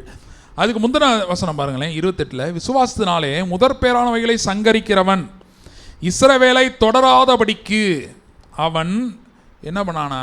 பஸ்காவையும் இரத்தம் பூசுதலாகிய நியமத்தையும் ஆசரித்தான். பஸ்கானா என்னது? ஆட்டுக்குட்டி. அது யாருக்கு அடையாளமாக இருக்குது? இயேசுக்கு அடையாளமாக இருக்குது. அந்த நிலைக்காலில் பூசின ரத்தம், அந்த ஆட்டுடைய ரத்தம், அது யாருடைய ரத்தம்? அது இயேசுவின் ரத்தத்திற்கு அடையாளமாக இருக்குது. இப்போ அந்த வீட்டில் பூசிட்டு வெளியே வந்துட்டான், வனாந்தரத்தில் நடந்து போகிறான். இப்போ பாதுகாப்பு எங்கே இருக்கணும்? அந்த வீட்டுக்குள்ளேயா, அந்த ஆளுக்குள்ளேயா? ஆக்சுவலாக பார்த்தா எங்கே தான் இருக்கணும்? வீட்டில் தானே இருக்கணும். அந்த வீடை விட்டு கிளம்பி எங்கே வந்துட்டாங்க? வனாந்தரத்துக்கு வந்துட்டாங்க. ஆனால் வனாந்தரத்தில் அது கண்டினியூ ஆச்சு. ஏன்னா அது சிம்பாலிக் ட்ரூத். அதனுடைய உண்மையான சத்தியம் என்னன்னா, இந்த இரத்தம் ஏன் மேலே என்ன பண்ணப்பட்டிருக்கிறது? வாதை. போன வாரம் நம்ம ஹீலிங் சண்டேன்னு வச்சுருந்தோம் இல்லையா? அதுக்கு பாருங்கள், கரெக்டாக பாட்டு ஆண்டவர் கொடுக்குறாரு. வாதை உன் கூடாரத்தை, ஹீலிங் சண்டேயில் அப்படியே வருது பாட்டு. அல்லேலூயா. சரி, அப்போ பாருங்கள், இன்றைக்கி நான் என்ன சொல்ல வரேன்னா, 2 விஷயம் இருக்குது. ஒன்று, வாதை கூடாரத்தை அணுகாதுன்னு ஒரு விஷயம் இருக்குது. இன்னொன்று, வந்த வாதையை எப்படி விரட்டுறது, வந்த பிரச்சனை எப்படி திருப்பி அனுப்புறது, அதுவும் இயேசு செய்திருக்கிறார். அல்லேலூயா. பார்ப்போம், நம்ம அதெல்லாம் ஒன்று ஒன்றா பார்ப்போம். டைம் இருக்குது, சீக்கிரத்தில் முடிச்சிடுவேன், பார்த்துட்டு தான் முடிக்க போகிறோம். அல்லேலூயா. ஆனால் ஒன்று என்னென்னா, மற்றவனுக்கு நமக்கும் ஒரு வித்தியாசம் இருக்குது. அது மட்டும் இல்லைன்னு வைங்களேன், நம்ம சபை நடத்துறது வேஸ்ட்டு, இந்த 1 மணி நேரம் வேஸ்ட்டு. அதை நல்லா புரிஞ்சுக்கணும். நம்ம பக்கத்தில் சொல்லுங்கள், இது வரைக்கும் பார்க்கலன்னா இனிமேல பார்ப்பீங்க. ஏன் வசனம் சொல்லுது? தேடுகிறவர்களுக்கும் தேடாதவர்களுக்கும் உள்ள வித்தியாசத்தை மறுபடியும் காண்பீர்கள். எந்த அளவு வித்தியாசம்னா, அது பெரிய வித்தியாசம். உன் விசுவாசத்தின்படி உனக்கு ஜெயிலில் இருந்த எல்லாரும் சிங்காசனத்துக்கு போல, ஜெயிலில் இருந்த எல்லாரும் சிங்காசனத்துக்கு போல, ஆடு மேய்ச்ச எல்லாரும் சிங்காசனத்துக்கு போல. கர்த்தர் நல்லவர், அவருடைய கிருபை என்று முழுவதும் சொன்னவனை தேடி சிங்காசனம் வந்தது. அவன் வீட்டை தேடி தீர்க்கதரிசி வந்தான். இவன் வர வரைக்கும் தீர்க்கதரிசி சாப்பிட மாட்டேன்ட்டான். அல்லேலூயா. தாவீது வாழ்க்கையில் அந்த கிருபையை பாருங்கள், அதை தான் அவன் பார்க்குறான். பார்த்து இது அப்படியே தொடர்ச்சியாக வருதுன்னு. இல்லை, எனக்கு ஒரே ஒரு விஷயம் என்னென்னா, இதில் நான் சொல்லிட்டு இருந்தேன் அதுக்கு முன்னாடி, இந்த வனாந்தரத்தில் அடுத்து நான் அதை சொல்கிறேன். வனாந்தரத்திலே நடத்தினவரை துதியுங்கள். அப்போ இந்த வனாந்தரத்தில் இவங்க நடக்கும்போது என்ன ஆச்சான், அந்த கிருபை என்ன பண்ணுச்சான், இவங்களை காத்து கொண்டது. அது மட்டுமா, வஸ்திரம் என்ன இல்லை, பழமையாகலை, பாதரச்ச தேயலை. அங்கே செருப்பு கடை வேணா வச்சுருந்தான்னா அதில் நஷ்டமாயிருக்கும். அல்லேலூயா. என்ன சொல்ல வரேன், எதற்கான தேவையும் அவர்களுக்கு தேவைப்படவே இல்லை. கர்த்தரின் மேய்ப்பராக இருக்கிறார், நான் தாழ்ச்சி அடையேன். அப்போ இந்த இரத்தமும் இந்த பஸ்காவாகிய இயேசுவின் சரீரமும் நமக்கென்று ஒரு சிஸ்டமே உண்டாக்கிருச்சு. அல்லேலூயா. அதனால தான் வசனம் சொல்லுது, சிங்காசனத்தில் வீற்றிருக்கிறவர் சகலத்தையும் புதிதாக்குகிறார். அல்லேலூயா. எந்த அளவுக்குன்னா, என் உடம்புல கர்த்தருடைய வல்லமை வெளிப்படுகிறது. அல்லேலூயா. நமக்கு எங்கேயாவது இப்படி ஆயிருக்கா? செருப்பு தேயாமல் இருந்திருக்கா? வஸ்திரம் பழமையாகாமல் இருந்திருக்கா? இவன் பாருங்க, பழைய ஏற்பாட்டு காலத்தில் கர்த்தர் இதெல்லாம் செஞ்சிருக்காரு. ஏன்னா இது மாதிரி புதிய ஏற்பாட்டில் என்ன பண்ண போகுது, நடக்க போகுது. அல்லேலூயா. வஸ்திரம் என்று சொல்வது எதற்கு அடையாளமாக இருக்குன்னா, தேவ நீதி. வஸ்திரம் என்ன ஆகலை, பழமையால புதுசாக இருக்குது, பளபளன்னு இருக்குது. அந்த மாதிரி நம்முடைய வாழ்க்கையை கர்த்தர் மாற்றுகிறார். அல்லேலூயா. வாழ்க்கையில் செழிப்பு உண்டாகிறது. வனாந்தரமாக இருக்கலாம், ஆனால் அவன் செழிப்பாக இருந்தான். டெய்லி நான்வெஜ் சாப்பிட்டான். அல்லேலூயா. காடைகள். சரி, இப்படியே ஒரு பீரியட் வருது பாருங்கள். இதில் இன்றைக்கி விஷயம் என்னென்னா, நோட் பண்ண வேண்டிய விஷயம் என்னென்னா, செங்கடலை கடந்தாங்க, வனாந்தரத்தில் நடந்தாங்கல்ல. 16ஆம் வசனத்துக்கும் 17ஆம் வசனத்துக்கும் இடையில ஒரு பெரிய கேப் இருக்கு. இருக்கா இல்லையா? 17ஆம் வசனம் என்ன சொல்லுது? பெரிய ராஜாக்களை சங்கரித்தவரை துதியுங்கள், பிரபலமான ராஜாக்களை அழித்தவரை துதியுங்கள், ஏமோரியரின் ராஜாவாகிய சீகோனை அழித்தவரை துதியுங்கள், பாசானின் ராஜாவாகிய ஓகை அழித்தவரை துதியுங்கள். ஏன் இந்த பாசானின் ராஜாலாம் போட்டிருக்குன்னா, அவங்களாம் அரக்கன். இந்த லிஸ்டெல்லாம் வரவங்க போகிறான் அரக்கர்கள். அவன் கட்டிலே எவ்வளவோ நீளமாக இருக்குமா அந்த ராஜாவுக்கு, அவ்வளோ பெரிய கட்டில், நீளமான அரக்கன். இப்போ இந்த 16ஆம் வசனத்துக்கும் 17ஆம் வசனத்துக்கும் இடையில ஒரு பெரிய கேப் வந்துருச்சு. 16ஆம் வசனத்தில் நடந்தவன் 17ஆம் வசனத்தில் உயிரோடவே இல்லை. கர்த்தர் நல்லவர், அவர் கிருபை என்றும் உள்ளது, கர்த்தர் மாறாதவர். 1ஆம் வசனத்தில் இருந்த மாதிரி தான் கர்த்தர் 10ஆம் வசனத்தில் இருக்கிறார். 12ஆம் வசனத்தில் இருக்கிற மாதிரியே தான் 16ஆம் வசனத்தில் இருக்கிறார். 16 இருந்த மாதிரி தான் 17, 18, 19 இருக்கிறார். இன்னைக்கு வரைக்கும் அப்படி தான் இருக்கிறார்.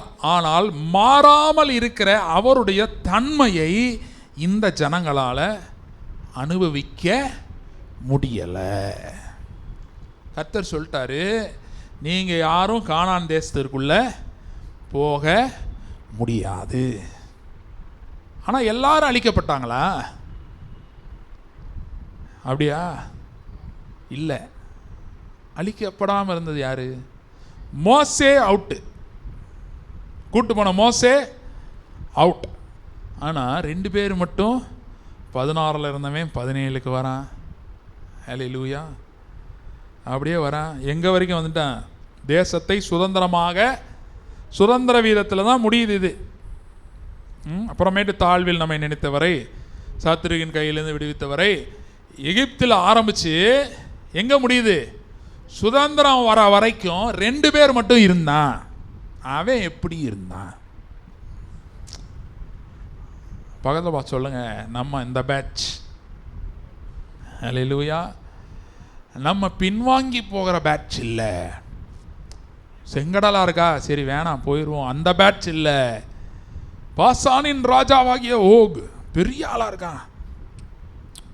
இவனை பார்த்தா சொன்னாங்க, நாங்கள் எங்கள் பார்வைக்கு எப்படி இருந்தோம்? வெட்டு கிளிகளை போல இருந்தோம். நாங்கள் எங்கள் பார்வை அது கிடையாது. சங்கீதம் 136. கர்த்தர் அவருடைய பார்வை, அவருடைய வல்லமை, அவர் நல்லவர். அதை பார்த்தா தான் விசுவாசம் வரும். என்னைய பார்த்தா விசுவாசம் வருமா? வரவே வராது. ஹல்லேலூயா. நீங்கள் உங்களையே பார்த்துக்கிட்டு இருந்தீங்கன்னா விசுவாசம் வரவே வராது. நிறைய நேரத்தில் பிரச்சனை, நமக்கு பிரச்சனையாக தான். பிரச்சனையை பார்க்க வேண்டியது, அடுத்து என்னையை பார்க்க வேண்டியது. நான் இதை எப்படி சமாளிக்க போகிறேன்? இந்த பிரச்சனை இவ்வளோ பெருசாக இருக்குது, நான் எப்படி தீர்க்க போகிறேன்? இப்போ பாருங்கள், ஒரு நம்ம வீட்டில் ஒன்று இல்லைன்னா, கடுகு இல்லைன்னு வச்சுக்கோங்க, டெய்லி தாளிக்காமே சாப்பிட முடியுமா? அவன் என்ன பண்ணுறோம்? இல்லைன்றதை அங்கீகரிக்கிறோம். ஆமாம், என்கிட்ட இல்லை. அப்போ என்ன பண்ணோம்? கடைக்கு போகிறோம். ஒரு அண்ணாச்சி கடையோ இல்லை இது ரிலையன்ஸோ ஏதோ ஒன்று போகிறோம். போய் அதில் போய் என்ன கேட்குறோம்? என்ன வேணுமோ அதை கேட்டு வாங்குறோம். ஆனால் நம்ம வாழ்க்கையில் மட்டும் விசுவாசம் இல்லைன்னா அவர்கிட்ட கேட்குறதே இல்லை. விசுவாசுக்கு ஆப்போசிட் என்னது? பயம். பயத்திலே உட்கார்றது, குழப்பத்திலே இருக்கிறது, சந்தேகத்திலே இருக்குது. சிலர் பார்த்தா ஒரு நாள் அப்படியே டாப்பில் இருப்பான், அடுத்த நாள் அப்படியே ரிவர்ஸில் இருக்கும். யோசுவாவும் காலேபும் அப்படி இல்லை. Daily everyday they had faith. ஒவ்வொரு நாளும் அவர்கள் விசுவாசம். ஏன்னா காலேபு சொல்கிறேன், அன்றைக்கு இருந்த பலன் இன்றைக்கும் இருக்கிறது. யோசுவா என்ன பண்ண தெரியுமா? ஆசரிப்பு கூடாரத்தை விட்டு பிரியாமல் இருந்தேன். ஆசரிப்பு கூடாரத்தில் என்ன இருக்கும்? உடன்படிக்கை பெட்டி இருக்கும், இந்த மாதிரி விஷயங்கள்லாம் இருக்கும். தேவன் இது இப்படி தான் சொன்னாரா? தேவன் இப்படி வச்சிருக்கிறாரா? குறிப்பாக தேவ பிரசனம் இருக்கும். உடன்படி இது எங்கே இருக்கும்? ஆசரிப்பு கூடாரத்தில் என்ன இருக்கும்? தேவ பிரசனம். அதுலேயே ஃபோக்கஸ் பண்ணா. நம்ம இன்னைக்கு அதற்கு வரமாட்டோம். பிரச்சனையும் நானும் எப்படி சால்வ் பண்ணுறது? எல்லா ஜனங்களும் அப்படி தான் பார்த்தாங்க. கோலியாத் வந்த உடனே, இந்த கோலியாத்தை கண்டீர்களா? இவனை அடிக்கிறவனுக்கு இது செய்யப்படும், அது செய்யப்படும். தாவீது மட்டும் என்ன பண்ணா? கோலியாத் ப்ராப்ளம் தான், நான் இல்லைன்னு சொல்லல, எஸ், ஆனால் நான் கர்த்தருடைய நாமத்தினாலே வருகிறேன். இதுதான் அன்னைக்கு பார்த்தோம் இல்லையா? கர்த்தருடைய நாமத்தினாலே வருகிறேன்னு யார் சொன்னா? தாவீது சொன்னா. கோலியாத் ஒரு ப்ராப்ளம் தான், ஆனால் நான் எதனால் வருகிறேன்? கர்த்தருடைய நாமத்தினால் வருகிறேன். அப்படினால தான் அவன் ஜெயிச்சான். அவன் மட்டும் வரல. இன்னும் அந்த தாவீது மேலே அந்த அபிஷேகம் இருந்தது. அந்த ஆவியானவர் என்ன பண்ணுறாரு? கிருபையை பற்றி நமக்கு சொல்லிக்கிட்டே இருக்கிறாரு. பவுல் எழுதும்போது எழுதிட்டான், தம்முடைய கிருபையின் மகாமேன்மையான ஐஸ்வர்யத்தை வருங்காலங்களில் அவர் வெளிப்படுத்துகிறார். அன்னைக்கு சொன்னேன், வருங்காலம்னா எந்த காலம்? இப்போ தான். பவுல் 2000 வருஷத்துக்கு முன்னாடி எழுதியிருக்கிறேன். அப்படின்னா என்னென்னா, அவர்களுக்கு கிருபையை பற்றி இருந்த அறிவை விட நமக்கு கிருபையை பற்றிய அறிவு அதிகமாக இருக்கிறது. ஹல்லேலூயா. அதுதான் இதை கிருபையின் காலம்னு சொல்கிறோம். வேதம் என்ன சொல்லுது? கிருபைக்கு கீழ்ப்பட்டிருக்கிறபடியால் பாவம் உங்களை. ஏன் கிருபைக்கு கீழே வந்துட்டா, கிருபையில் என்ன இருக்குன்னா, கிருபைன்னா என்னன்னா, அவர் யாரு, அவருடைய வல்லமை என்ன, அதையே எனக்கு மட்டும் செய்கிறார். எனக்கு மட்டும் தான் செய்வாரா? ஆமாம், எனக்கு மட்டும் தான் செய்வார். பக்கத்தை பார்த்து சொல்லுங்க, எனக்கு மட்டும் தான் செய்வார். இல்லை இப்படி சொல்லுங்க, கோச்சுக்க போகிறாங்க. உங்களுக்கு மட்டும் தான் செய்வார். அல்லேலூயா.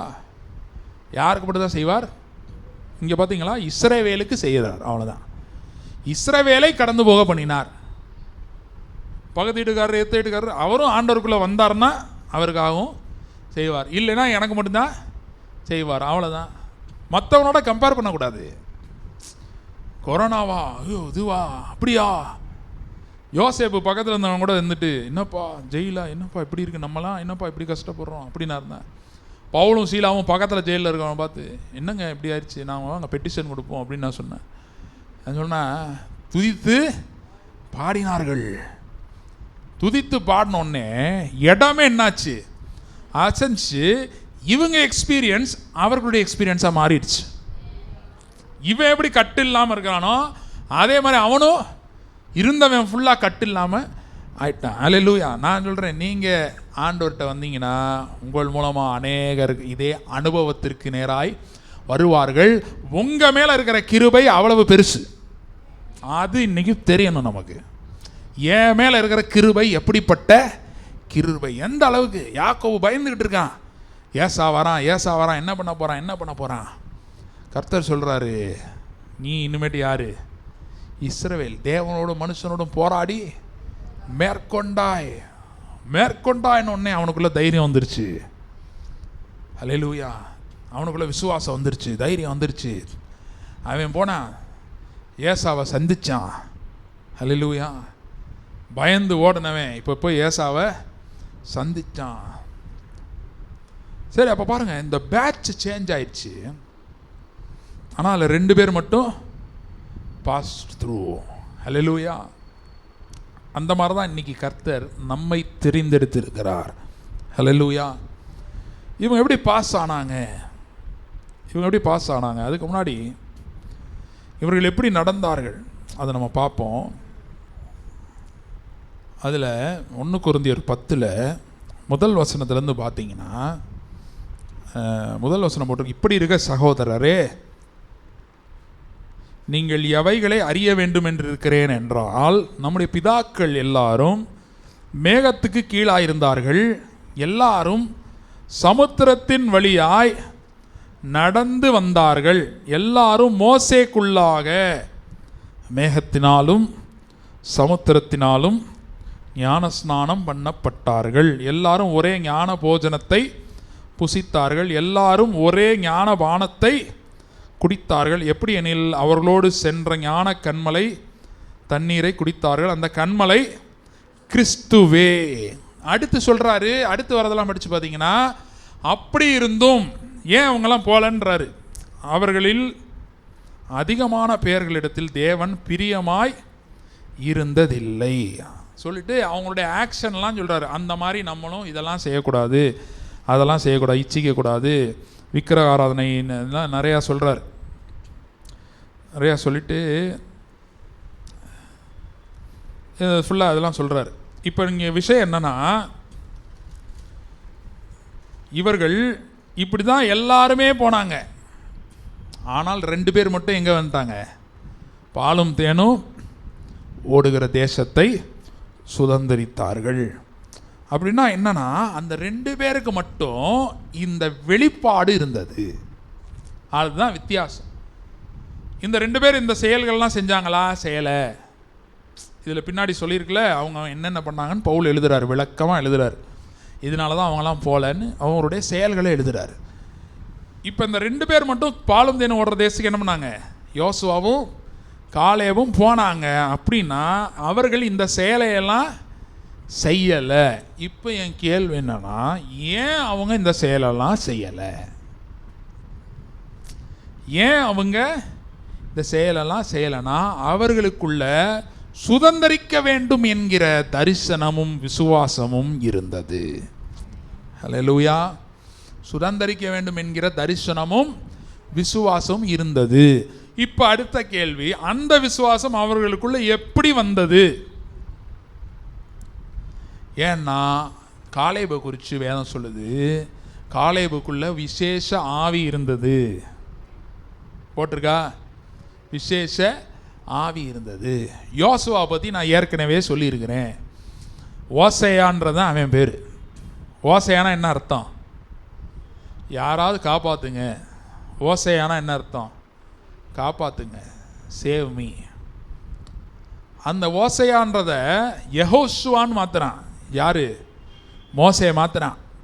யெகோஷுவா ஏன் மாத்துனான்னா, மோசேக்கு ஒரு வெளிப்பாடு வருது, எனக்கு பின் ஒரு தீர்க்கதரிசியை கர்த்தர் எழுப்ப போகிறார். அந்த தீர்க்கதரிசி வேற யாரும் இல்லை, ஆண்டவராகிய இயேசு. Messianic prophecy. எனக்கு பின் ஒரு தீர்க்கதரிசியை கர்த்தர் என்ன பண்ண போறாரு? எழுப்ப போகிறார் என்கிற அறிவு அவனுக்கு வருகிறது.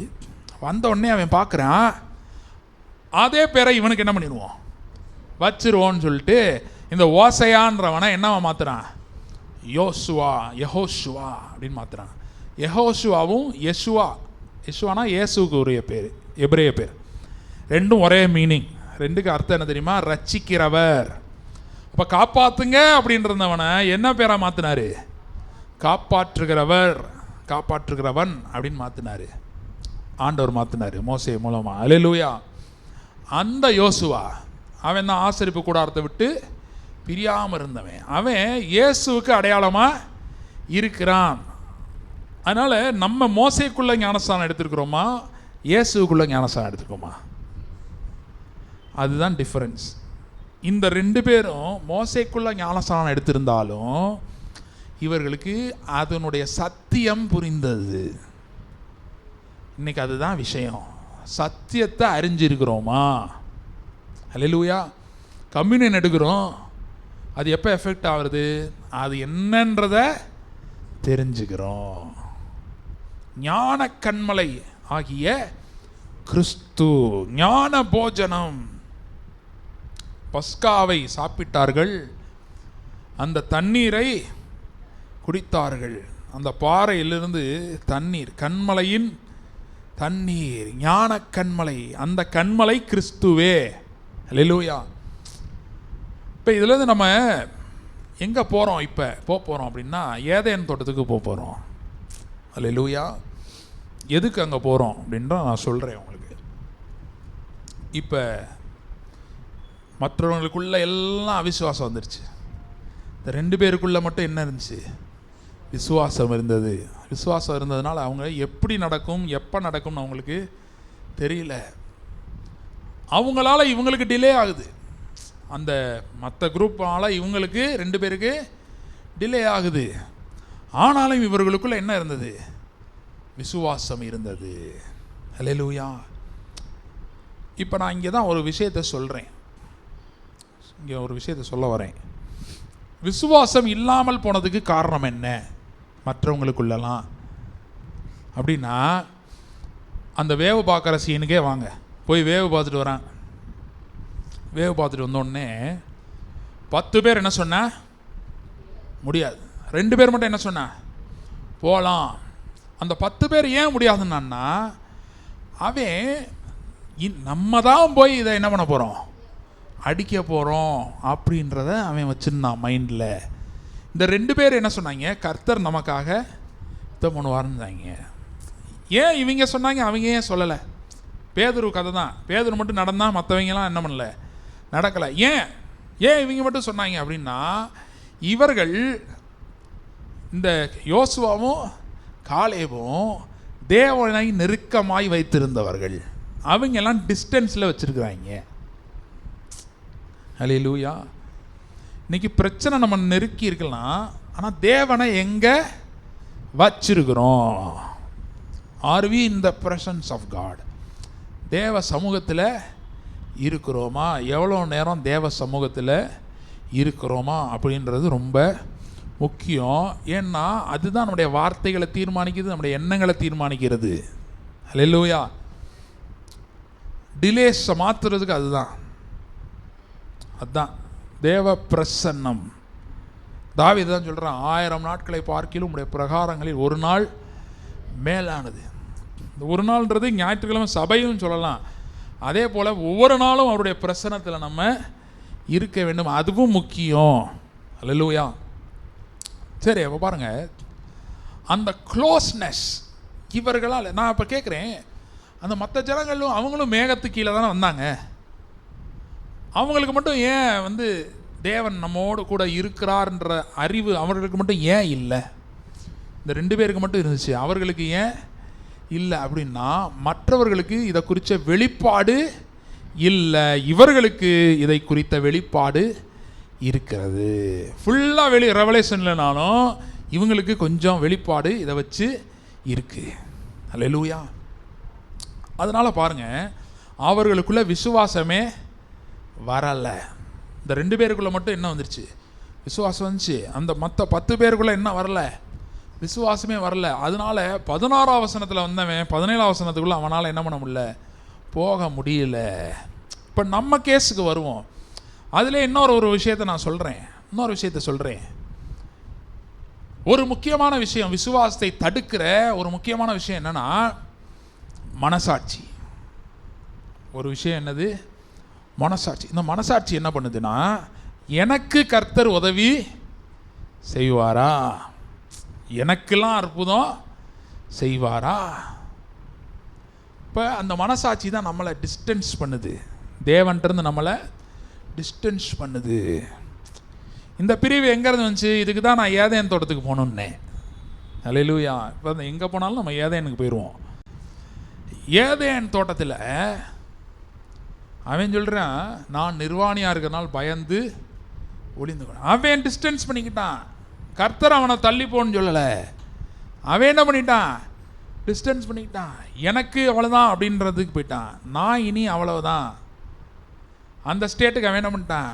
போயிட்டான். அவன் மனசாட்சி அவனை குற்றவாளியாக தீர்த்து விட்டது. அதற்கு பிறகுதான் கர்த்தரே தீர்க்கிறார். ஃபஸ்ட்டு என்ன தான் தீர்க்குது? மனசாட்சி தீர்க்குது. இப்படியே போயிட்டு இருந்துச்சா வாழ்க்கை? இப்போ மோசே காலத்தில் வரும்போது நியாயப்பிரமாணம் என்ற ஒன்றை கொண்டு வருகிறார். அந்த நியாயப்பிரமாணம் என்ன சொல்லுது? நீ நல்லது பண்ணிட்டேனா நீ எங்கே போயிடலாம்? சுதந்திரிக்கிற வாக்கு கானான் தேசத்துக்குள்ளே போயிடலாம். நீ நல்லது பண்ணலைன்னா எங்கே போக முடியாது? அவ்வளோதான். நல்லது பண்ணேன்னா நீ எங்கே போகலாம்? போகலாம். நல்லது பண்ணலைன்னா என்ன பண்ண முடியாது? போக முடியாது. நான் என்ன சொன்னேன்? இந்த கிருபை என்ன பண்ணுது? நம்மளை நல்லது பண்ண வைக்குது. அப்போ கிருபையை புரிஞ்சுக்க அவன் எப்படி நல்லது பண்ணுவான்? அப்போ அவன் எங்கே விழுந்துடுறான்? நியாயப்பிரமாணமே அவனை தடுத்து நிறுத்திடுது. இப்போ யோசித்து பாருங்கள், கோர்ட் கேஸ் இருக்குல்ல, நடக்குதுல்ல, பூமியில் எடுத்துக்காங்களேன். 2 பார்ட்டி இருக்குது. அதில் ஒருத்தனை ஒரே சட்டம், ஒருத்தனை என்னன்னு சொல்லுது? நிரபராதின்னு சொல்லுது, விடுவிச்சிருது. இன்னொருத்தனை அதே சட்டம் என்ன பண்ணுது? குற்றவாளின்னு தீர்க்குது. இப்போ நம்ம கோர்ட்டில் நிற்கிறோம். இந்த பக்கம் கர்த்தர் நிற்கிறாரு. ஏதேன் தோட்டத்தில் தான் நடந்துச்சு. இங்கிட்டு பிசாசு. இவன் பக்கம் சொல்கிறதுக்கு பாயிண்ட்டு இல்லை. இதே தான் நியாயப்பிரமாணமும் பண்ணுது. நியாயப்பிரமாணம் என்ன பண்ணுது? இந்தா நல்லது செஞ்சேன்னா நல்லது, கெட்டது செஞ்சேன்னா கெட்டது. இப்போ சொல்லுங்கள், நல்லது செய்கிறதும் இப்போ கெட்டது செய்கிறதும் யாருடைய கண்ட்ரோலில் வருது? இப்போ யாருடைய திறமைக்கு வருது? மனுஷன் அவ்வளோ பெரிய ஆளா? இயேசு சொன்னாரே, என்ன இல்லாமல் உங்களால் ஒன்றும் செய்ய. இப்போ இது யாருக்கு அட்வான்டேஜாக போயிடுது?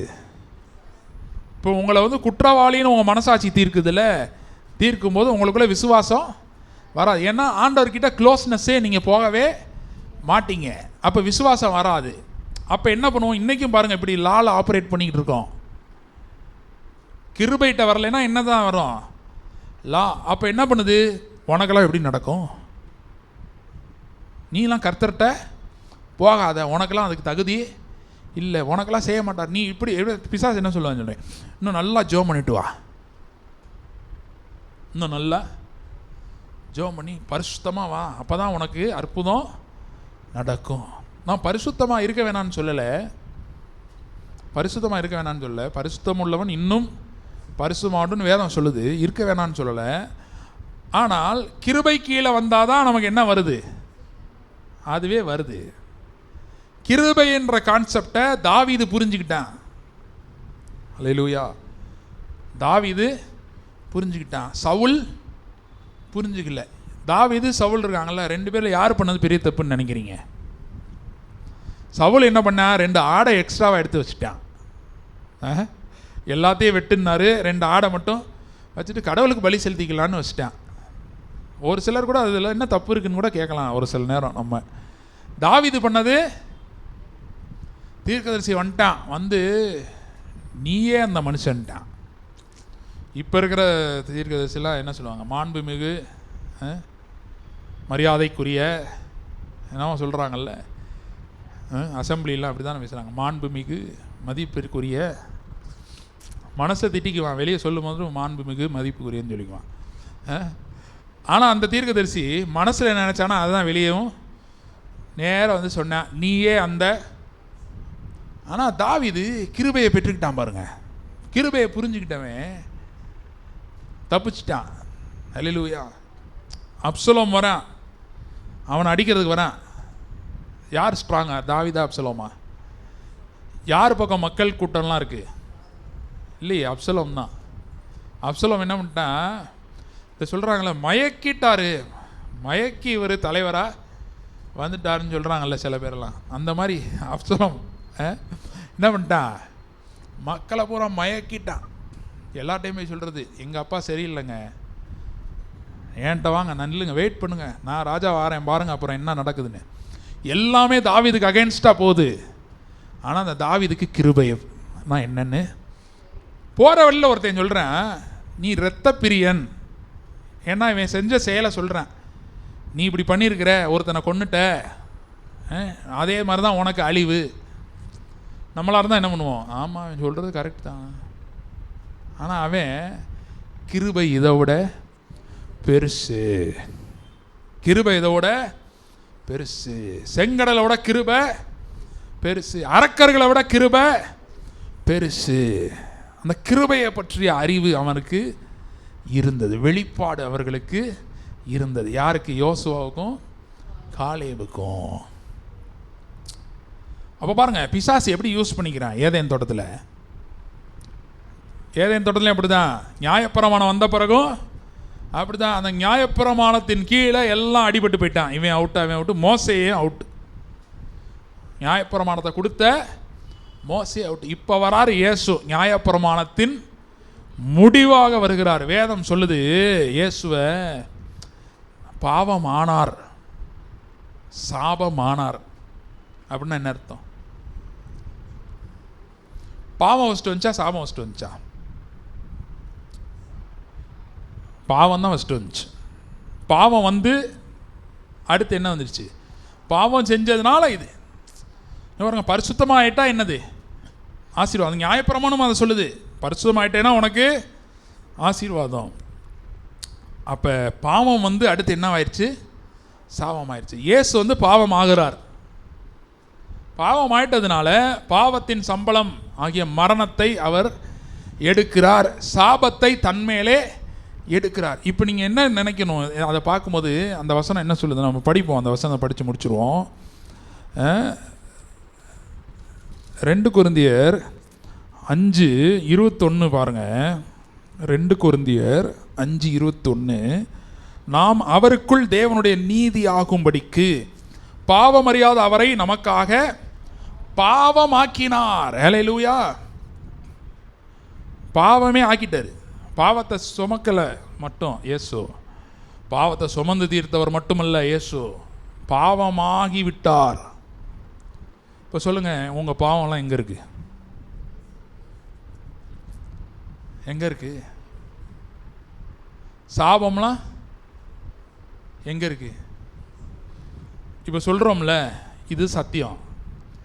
இது ஒவ்வொரு நாளும் நம்ம மைண்டில் ஓடிக்கிட்டே இருக்கணும். ஒவ்வொரு நாளும் இது செஞ்சது என்ன? அதுதாங்க கிருபை. கிருபை என்ன பண்ணிருச்சு? என் பாவத்தெல்லாம் யார் மேலே போட்டுருச்சு?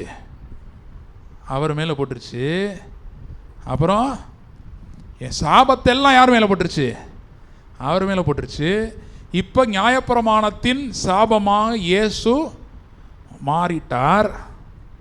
பாவத்தை எடுத்துட்டாரு, சாபத்தை எடுத்துட்டாரு.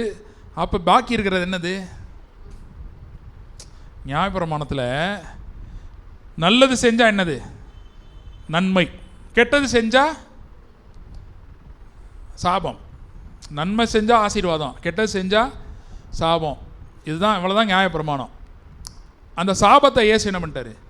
எடுத்தாரோ. பாக்கி என்ன இருக்குது? அவ்வளோதான். பாக்கி என்ன இருக்குது? ஆசீர்வாதம். அந்த ஆசீர்வாதம் யாருக்கு வருது? இதெல்லாம் ஆட்டோமேட்டிக்காக வருது. இதை தான் யோசுவாவும் காலேபும் புரிஞ்சுக்கிட்டாங்க. நம்ம செய்கிறதுக்கு ஒன்றும் இதில் இல்லை. பாருங்கள், இஸ்ரேல் ஜனங்கள்னால மோசேட்டே கோபமாயிட்டார் கர்த்தர். கரெக்டாக இல்லையா? இந்த ஜனங்கள் முன்பு நீ என்னை பரிசுத்தம் பண்ணவில்லைன்ட்டார். அதனால தான் நீ என்ன பண்ண மாட்ட, போக மாட்டேன்ட்டார். அப்போ இவங்க 2 பேருக்கு மைண்டு என்ன ஓடி இருக்கணும்? ஐயா, அவருக்கே இப்படின்னா நம்மெல்லாம் எப்படி? இன்றைக்கி நமக்கு நிறைய நேரம் அப்படி தான். சுகம், சரீரத்தில் சுகம் கர்த்தர் கொடுக்குறார் அப்படின்னா, அந்த ஊழியக்காரர் ஒருத்தர் இருந்தாரே, அவரே வியாதி வந்து தான் மரிச்சார். அப்புறம் நம்மலாம் எப்படி? அல்லேலூயா. இதுக்கு தான் சொல்கிறேன், இயேசு இதை தான் ரிவர்ஸ் பண்ணியிருக்கிறாரு. பாவம் ஏதேன் தோட்டத்தில் வந்தது, அதற்கு பிறகு சாபம் வந்தது. நியாயப்பிரமாணம் வந்து இந்த பாவத்தையும் சாபத்தையும் ஒன்றாக்கி இந்த பக்கம் நல்லதையும் கொஞ்சம் சேர்த்து, நல்லது செஞ்சேன்னா இது, இல்லைன்னா இந்த சாபம் இருக்குது பாரு, ஆதாம்கிட்டருந்து கண்டினியூ ஆகிட்டு வருதுல, இதெல்லாம் உன் மேலே வந்துடும்னு சொல்லிருச்சு.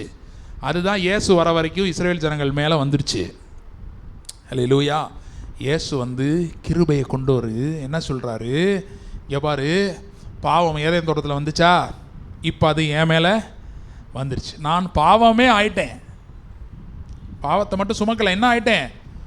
பாவம் ஆயிட்டேன். இப்போ பாவமும் சாபமும் நான் மாறிவிட்டேன். பாவமாக மாறிவிட்டேன், சாபமாக நான் மாறிவிட்டேன் அப்படின்றாரு. இப்போ ரிவர்ஸ் ஆயிடுச்சா ஆலையா?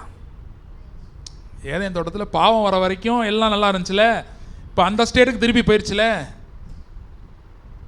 அதுதான், அதில் தான் இப்போ நம்ம இருக்கிறோம். அதில் தான் இப்போ நம்ம இருக்கிறோம். எனவே தான் இஸ்ரவேலை கடந்து போக பண்ணினவர்.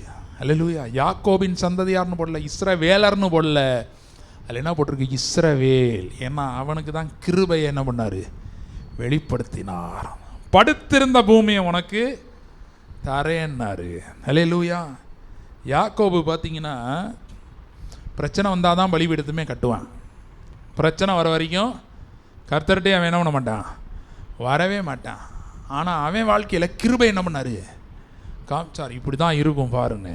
அல்லேலூயா. அந்த ஜேக்கப் வாழ்க்கையில் கிருபையை காமிச்சார். இன்னைக்கு இஸ்ரவேல் ஆகிய நம்ம வாழ்க்கையில் அதே கிருபையை தேவன் வெளிப்படுத்துகிறார். அல்லேலூயா. அதனால் என்ன நடக்க போகுது? செங்கடலாக இருக்கலாம். செங்கடலை கையை ஓங்கினா செங்கடல் பிரிந்தது. உடனே கர்த்தர் சொல்கிறாரு, இது கிருபையில் எப்படி நடந்துச்சோ இதே மாதிரி ஒன்னொன்னும் வாழ்க்கையில் கிருபையினாலவே நடக்க போகுது. பக்கத்தில் சொல்லுங்கள், ஒன்னொன்னும் எல்லாம் கிருபையினாலேயே நடக்க போகுது. நம்ம செய்ய போகிற என்ன? அந்த கிருபையை புரிந்து கொள்ள போகிறோம். உங்களுக்காக பிற்கப்படுகிற சரீரம், உங்களுக்காக சிந்தப்படுகிற ரத்தம் அப்படின்னா என்ன அர்த்தம்? உங்களுக்காக, உங்களுக்கு பதில, உனக்கு பதில இதை நான் எடுத்துக்கிட்டேன், என் மேலே எடுத்துக்கிட்டேன். அப்போ நீ என்னுடைய இதை நீ என்ன பண்ணிக்க, எடுத்துக்க. Exchange, divine exchange. இப்போ இந்த காலை வேளையில் கர்த்தர் அப்படியே நம்முடைய வாழ்க்கையிலே செய்ய போகிறார். இந்த வாரம் இப்படி இருக்க போகுதுன்னா, it's a week where you pass through. ஹல்லேலூயா. தடைப்பட்டு நின்றவைகளை தாண்டி செல்ல போகிறோம். இத்தனை பேர் நம்புறீங்க? கண்களை மூடி நம்ம ஆண்டவரை நோக்கி பார்க்கலாம். அதுதான் அவருடைய கிருபை. இப்போ என் பாவம் அது அவர் மேலே போயிடுச்சு, என் சாபம் அவர் மேலே போயிடுச்சு. இப்போ எனக்கு என்ன வந்திருக்கு? அவருடைய நீதி எனக்கு வந்துடுச்சு. அதுதான் எலிஜிபிலிட்டி. யோசுவாவும் காலேபும் இந்த அறிவை உடையவர்களுக்கு அடையாளமாக இருக்கிறாங்க. ஒருவேளை அவங்களுக்கு கூட முழுசாக வெளிப்பாடு இல்லாமல் இருந்திருக்கலாம். பவுலுக்கு கூட முழுசாக வெளிப்பாடு இல்லாமல் இருந்திருக்கலாம். ஆனால் வருங்காலங்களிலே கிருபையின் மகா மேன்மையான ஐஸ்வர்யத்தை அறிகிற நமக்கு கர்த்தர் சொல்கிறாரு, இஸ்ரவேலை நான் கடந்து போக பண்ணியிருக்கிறேன். கடந்து போக பண்ணினவர். இன்னும் நம்ம நினைக்கிறோம் இனிமேட்டு தான் இதை கிராஸ் பண்ண போகிறேன். கர்த்தர் சொல்கிறார், இல்லை, நான் உன்னை கடக்க வச்சுட்டேன், நான் பாதையை உண்டாக்கிட்டேன். You will cross over. நீ கடந்து செல்லுவாய், ஏனென்றால் நான் கடக்க பண்ணி இருக்கிறேன். இதை நீ பாரு, இன்னும் செங்கடலையே பார்க்காத, என்னுடைய கிருபையை பாரு. என்னுடைய கிருபை என்றும் உள்ளது என்று வேதம் சொல்லுது. பாவமாக நன்றி செலுத்துக்கிறோம். இந்த வாரம் நீங்கள் எங்களை கடந்து போக பண்ணுகிற வாரம், நாங்கள் வாக்கு பண்ணப்பட்ட எல்லையை சுதந்திரிக்கிற வாரம். இந்த வாரம் கடந்து போக செய்கிறார். எதற்கு? சுதந்திர வீதத்தை அடைய. இப்போ இந்த வாரம் ஒரு சுதந்திர வீதத்தின் வாரம். It's a week of inheritance, a week of breakthrough and crossover. A week of crossover and breakthrough. அதுதான் இந்த வாரம். And to the place of inheritance, சுதந்திர வீதத்தை அடையும்படி கடந்து செல்லுகிற வாரம். செங்கடலை யாருமே கடக்க முடியாது, ஆனால் இஸ்ரவேல் கடக்க முடியும். நம்ம தான் அந்த இஸ்ரவேல். மற்ற யாரும் செய்ய முடியல, கவலைப்படாதீங்க. யாருக்குமே நடக்கலையே கவலைப்படாதீங்க. அப்படிப்பட்ட காரியங்கள் இந்த வாரம் நடக்க போகுது. இது யாருக்குமே இந்த மாதிரி நடக்கலைங்க. இலஸ், ஆனால் உனக்கு நடக்கும். ஏன்னா அவருடைய கிருபை மாறாதது, அவருடைய கிருபை புதியது, அவருடைய கிருபை பெரியது. மோசையால் புரிஞ்சு கொள்ள முடியல அந்த கிருபையை. மோசைட்ட சொன்னார், எவன் மேல் இரக்கமாக இருக்க சித்தமாக இருப்பேனோ அவன் மேல் நான் இரக்கமாக இருப்பேன். மோசேக்கு புரியலை, இது என்னடா இது இப்படி சொல்கிறாரு. நம்மளை பற்றி தான் கர்த்தர் சொல்லியிருக்கிறாரு. கிறிஸ்துவின் மூலமாய் கிருபையின் மேல் கிருபை பெற்றோம் என்று வேதம் சொல்லுகிறது. இது நம்முடைய தியானமாக இருக்கணும். என் வாழ்க்கையில் என்ன இருக்கு, நான் யாரு, ஏன் தகுதி என்ன, ஏன் பரிசுத்தம் என்னன்றது நம்முடைய மைண்டில் ஓடக்கூடாது. இயேசு யார், அவர் என்ன எப்படி வச்சிருக்கிறார், இதுதான் நமக்கு கிருபையை கொண்டு வருது. அந்த கிருபை தான் நம்மளை பாவத்தை வெறுக்க வைக்குது. கிருபைக்கு கீழ்பட்டிருக்கிறபடினால் பாவம் உங்களை மேற்கொள்ளாது. பாவம் சாபத்திலிருந்து நம்மளை எடுத்து கிறிஸ்துவுக்குள் நம்ம வைக்குது. இதுதான் கிருபை. நம்ம மேலே இருந்த சாபம் பாவம் எல்லாம் இப்போ இயேசு மேலே போயிடுச்சு. சிலுவையில் தொங்குகிற இயேசுவை பார்க்கும்போது என்ன சொல்லணும், ஏன் பாவம் அங்கே இருக்குது, ஏன் சாபம் அங்கே இருக்குது, ஏன் கிட்ட இல்லை, அவர் எடுத்துக்கிட்டாரு. 2000 வருஷத்துக்கு முன்னாடி எடுத்துக்கிட்டாரு. இன்று ஆசீர்வாதங்கள் எனக்கு வருகிறது, சுதந்திர வீதங்கள் உண்டாகிறது. ஐ இன்ஹெரிட் த பிளெஸ்ஸிங்ஸ். ஆண்டவரே உங்க நன்றி செலுத்துகிறோம். இந்த வாரம் அப்படியே நடத்த போறீங்க. சுதந்திர வீதங்களை நாங்கள் அடைய போகிறோம். கரத்தில் எங்களை நாங்கள் ஒப்புக் கொடுக்கிறோம். ஆசீர்வதிங்க, வழி நடத்துங்க. இயேசுவின் நாமத்தில் ஜெபிக்கிறோம் பிதாவே, ஆமேன். என் ஆத்துமாவே கர்த்தரை ஸ்தோத்திரி, என் முழு உள்ளமையோட பரிசுத்த நாமத்தை ஸ்தோத்திரி. என் ஆத்துமாவே கர்த்தரை ஸ்தோத்திரி, கர்த்தர் செய்த சகல உபகாரங்களை மறவாதே, ஆமேன். நம்முடைய கர்த்தராகிய இயேசு கிறிஸ்துவின் கிருபையும் பிதாவாகிய தேவனுடைய அன்பும் பரிசுத்த ஆவியானவருடைய அந்யோன்ய ஐக்கியமும் நம் அனைவரோடும் கூட இன்றும் என்றும் சதா காலங்களிலும் இருப்பதாக, ஆமேன், ஆமேன். ஸ்தோத்திரம்.